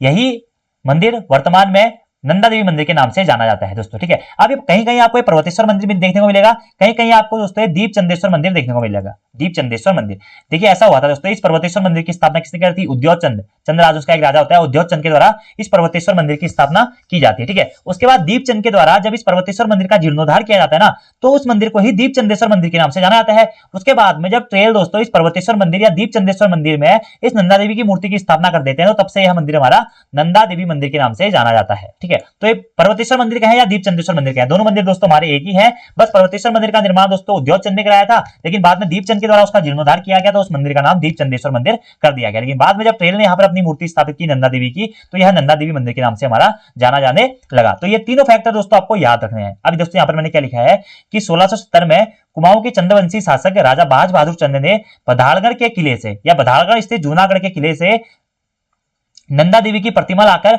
अपने मल्ला महल किले या वर्तमान का जो कलेक्टर परिसर है वहां पर प्रतिष्ठित किया था तथा कुलदेवी के रूप में पूजना शुरू किया था। उसके बाद में कौन, ज्ञानचंद द्वितीय के द्वारा भी नंदा देवी की स्वर्ण प्रतिमा को वहां से लाया जाता है। ठीक है, नॉर्मल प्रतिमा को कौन लाया था? बाज बहादुर चंद। उसके बाद स्वर्ण प्रतिमा को कौन लाया था? वो लाया था ज्ञानचंद द्वितीय, और उसने भी मल्ला महल के किले में उसे स्थापित किया और कुलदेवी के रूप में पूजना स्टार्ट किया। उसके बाद में दोस्तों 1816 में अंग्रेजों ने नंदा देवी की मूर्ति को मल्ला महल के किले से हटाकर वर्तमान में नंदा देवी परिसर में स्थानांतरित कर दिया। ठीक है, और ट्रेल के द्वारा 1816 में दोस्तों इस मूर्ति को नंदा देवी मंदिर के परिसर में स्थापित किया गया था। इस कारण नंदा देवी मंदिर के स्थापना भी कब मानी जाती है दोस्तों? 1816 में ही मानी जाती है। किसके द्वारा मानी जाती है? ट्रेल के द्वारा इस मंदिर की स्थापना मानी जाती है, क्योंकि ट्रेल के द्वारा ही इस मूर्ति को या नंदा देवी की मूर्ति को यहां पर स्थापित किया गया था। और 2016 में दोस्तों इस मंदिर को पूरे के पूरे 200 साल पूरे हो चुके हैं। ठीक है, इसी के साथ दोस्तों टेल द्वारा अल्मोड़ा में स्थित मल्ला महल किले से नंदा देवी की मूर्ति को अल्मोड़ा के पर्वतेश्वर मंदिर में स्थापित किया गया। इसी पर्वतेश्वर मंदिर को बाद में दीप चंदेश्वर मंदिर, तो ये अलग अलग किताबों में आपको ये दोनों मिलेंगे। ठीक है, कहीं कहीं मिलेगा कि नंदा देवी की प्रतिमा को दीप चंदेश्वर मंदिर में रखा गया, कहीं कहीं मिलेगा पर्वतेश्वर मंदिर में रखा गया, लेकिन ये दोनों मंदिर क्या थे? एक ही थे। यही मंदिर वर्तमान में नंदा देवी मंदिर के नाम से जाना जाता है। कमिश्नर टेल द्वारा नंदा देवी की मूर्तियों को पर्वतेश्वर मंदिर में रखे जाने के पश्चात ही हमारा नंदा देवी मंदिर कहलाया। जिस परिसर में वर्तमान में नंदा देवी मंदिर स्थित है दोस्तों, उसी स्थान पर 1690-91 में तत्कालीन नरेश उस टाइम का राजा कौन था? उद्योगचंद। उद्योगचंद के द्वारा 2 शिव मंदिर बनाए जाते हैं, जो कि कौन कौन से थे? उद्योग चंदेश्वर मंदिर और पार्वती चंदेश्वर मंदिर। ठीक है, इसी को पर्वतेश्वर मंदिर के नाम से भी जाना जाता था। तो पर्वतेश्वर मंदिर की स्थापना यहाँ पर उद्योग चंद के द्वारा ही की गई थी। बाद में दीप चंदेश का जीर्णोद्धार किया तो दीप चंदेश्वर मंदिर हो गया, और बाद में जब ट्रेल के द्वारा यहाँ पे नंदा देवी की प्रतिमा को स्थापित किया गया तो ये हो गया क्या दोस्तों? ये हो गया हमारा वर्तमान का नंदा देवी मंदिर। यहाँ पर दोस्तों भाद्रपद की अष्टमी को प्रत्येक नवरात्रियों में यहाँ पर क्या लगता है? विशाल मेला लगता है। ठीक है, नंदा देवी मेले के नाम से हम जिसे जानते हैं। ठीक है, नंदा देवी राज्यात यात्रा दोस्तों 12 वर्षों में एक बार आयोजित होती है। नंदा देवी को गढ़वाल और चंद्र राजाओं के राजकुल या कुछ लोग दोस्तों, राजकुल के कुछ लोग या यहाँ की स्थानीय जनता बहन या बेटी के रूप में पूछती है, या बधान के रूप में पूछती है। बधान, तो नंदा देवी को बधान देवी का भी एक रूप माना जाता है। ठीक है, तो नंदा देवी कहें, राजराजेश्वरी देवी कहें, दोनों एक ही है दोस्तों। राजराजेश्वरी देवी की प्रतिमा को ही तो चंदू ने यहाँ पर स्थापित किया था ना नंदा देवी के रूप में, तो इसी कारण ये चीजें प्रसिद्ध है। तो जो इंपोर्टेंट पॉइंट है दोस्तों मैं आपको फिर से रिकॉल कर रहा हूँ, क्योंकि ये टॉपिक इंपोर्टेंट है। नंदा देवी मंदिर कहाँ स्थित है? अल्मोड़ा में स्थित है।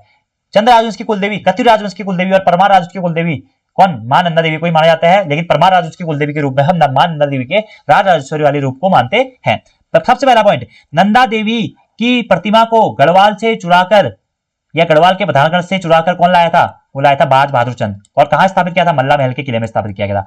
नंदा देवी की स्वर्ण प्रतिमा को चुराकर कौन लाया था? ज्ञानचंद। कहां स्थापित किया था? मल्ला महल के किले में स्थापित किया। नंदा देवी की स्वर्ण प्रतिमा को खुद किसने बनवाया था भाई? सोने के सिक्कों को पिघलाकर, वो था जगतचंद। नंदा देवी की जो स्वर्ण प्रतिमा थी, इसे मल्ला महल के किले से हटाकर वर्तमान में जो नंदा देवी परिसर है वहां पर किसने स्थापित किया? तो वहां पर स्थापित किया दोस्तों किसने? कमिश्नर ट्रेल ने। इतने पॉइंट आपको याद रखने हैं। और वर्तमान में जो ये नंदा देवी मंदिर है, इसे प्राचीन समय में पर्वतेश्वर मंदिर या फिर दीप चंदेश्वर मंदिर के नाम से भी जाना जाता था। दीप चंदेश्वर मंदिर के नाम से भी जाना जाता। पर्वतेश्वर मंदिर किसने बनाया? उद्योग चंद ने बनाया। ठीक है, उसके बाद में दीप चंदेश्वर मंदिर, दीप चंद ने इसी मंदिर का जीर्णोद्धार किया, तो इसको दीप चंदेश्वर मंदिर के नाम से भी जाना जाने लगा। यहीं पर क्या लगता है? नंदा देवी का मेला लगता है। ठीक है, नंदा देवी परिसर यहीं पर स्थित है। ठीक है, और नंदा देवी ही हमारी क्या है? उत्तराखंड की सबसे ऊंची पर्वत चोटी है, जो कि कहां पड़ती है? चमोली जनपद में पड़ती है। नंदा देवी उत्तराखंड की सबसे ऊंची पर्वत चोटी कौन सी है? नंदा देवी 7817 मीटर, ये पड़ती है चमोली जनपद में। ठीक है, और उसी नंदा देवी के नाम से नंदा देवी मंदिर कहाँ है? अल्मोड़ा में है। चमोली में भी कई स्थान पर नंदा देवी मंदिर है, और उत्तराखंड के अन्य अन्य स्थानों पर भी आपको देखने को मिलेंगे, लेकिन मुख्यतः कहाँ है? अल्मोड़ा में और चमोली में स्थित है। यहाँ पर अल्मोड़ा वाला की जो जानकारी थी मैंने आपको बता दी है। इसी के साथ साथ दोस्तों अल्मोड़ा में ही क्या है? उद्योग चंदेश्वर मंदिर और पार्वती चंदेश्वर मंदिर भी है, जिसका निर्माण किसके द्वारा किया गया था? उद्योग चंद के द्वारा किया गया था। ठीक है, तो आज की इस वीडियो में इतना ही करते हैं। आज की इस वीडियो में हमने कुछ प्रमुख चीजों के बारे में पढ़ा दोस्तों, जैसे कि विमलेश्वर मंदिर, बिनसर महादेव मंदिर, रामशिला मंदिर, विभांडेश्वर मंदिर, गणनाथ मंदिर, चितई गोलू देवता मंदिर, नंदा देवी का मंदिर, पर्वतेश्वर मंदिर, दीप चंदेश्वर मंदिर, नंदा देवी राज्यादा, बधानगढ़, कुलदेवी, कत्यूरों की कुलदेवी, गणनाथ मंदिर, गणनाथ का मेला, गणनाथ का गुफा मंदिर। ठीक है, तो नागार्जुन पर्वत, इन सभी चीजों के बारे में आज की इस वीडियो में पढ़ा दोस्तों। ठीक है, तो जरूर दोस्तों यार 1 या 2 पार्ट हमारे ना ज्यादा बन जाए, थोड़ा कोर्स लंबा चले जाए, उससे मतलब नहीं है, लेकिन आप लोग जो पढ़े ना वो सॉलिड पढ़े। एग्जाम की जो नीड है ना उसके हिसाब से मैं आपको पढ़ाने की कोशिश कर रहा हूं। देखिए दोस्तों, आप नंदा देवी मंदिर के बारे में मैंने यहाँ पर जितने भी इंपोर्टेंट फैक्ट है ना कुछ भी नहीं छोड़ा है। बाकी अगर कुछ छूट भी गया होगा तो वो आगे हम नंदा देवी राज्य यात्रा में कवर कर लेंगे, या फिर जो अन्य जनपदों के नंदा देवी मंदिर पढ़ेंगे वहां पर हम इसको कवर अप कर लेंगे। तो आज की वीडियो को इतना ही करते हैं दोस्तों। इन चीजों को रिवाइज जरूर करें। मैं 2 से 3 4 बार 3 से 4 बार आपसे बोल रहा हूं, ताकि आपको ये चीजें आसानी से याद रहे। एटलीस्ट ना अगर आप इन वीडियो को सुन के भी जाते हैं ना दोस्तों, तो एग्जामिनर आपको अगर वहां पे ऑप्शन भी देगा ना, तो आपको ऑप्शन से ही याद आ जाएगा यार। ऑप्शन से ही आपको याद आ जाएगा कि हाँ यार सर ने ये बोला था, सर ने ये 2-3 बार बोला था, तो आपके दिमाग में क्या होगी ना, वो चीजें फिट रहती है। इसी कारण मैं आपको 2 से 3 बार या 3 से 4 बार बोलता हूँ। वरना मैं भी क्या कर सकता हूँ, नंदा देवी मंदिर से शुरू करूंगा, यहाँ से पढ़ूंगा, और सीधे बता दूंगा। या मैं ऐसा भी कर सकता था कि मैं ये लिखता ही नहीं, मैंने जो ये टाइपिंग में मेहनत करी है मैं मेहनत करता ही नहीं, मैं क्या करता सीधे आता बोर्ड में, मेरे पास पेन है, यहाँ पे मैं लिखता क्या नंदा देवी मंदिर, जैसे बोर्ड में पढ़ाया जाता है, और वहां पर मैं लिख देता कि ये मंदिर यहाँ स्थित है, इसके द्वारा निर्माण कराया गया था, इस पर्वत पर स्थित है और ऐसा ऐसा हुआ था, बस हो गया। आपको खुद से लिखने को मैं बोल देता। तो आपको जब मैं सारे नोट्स से लिख के दे रहा हूँ दोस्तों, टाइप करके दे रहा हूँ, तो आपको बस ये चीजें समझनी है, ठीक है, समझनी है और अपने नोट्स प्रॉपर्ली मेंटेन करने हैं, ठीक है। जितने अच्छे आपके नोट्स होंगे उतना ही अच्छा आपका रिवाइज होगा। तो आज की वीडियो में इतना ही दोस्तों, thank you, thanks for watching video, see you next time.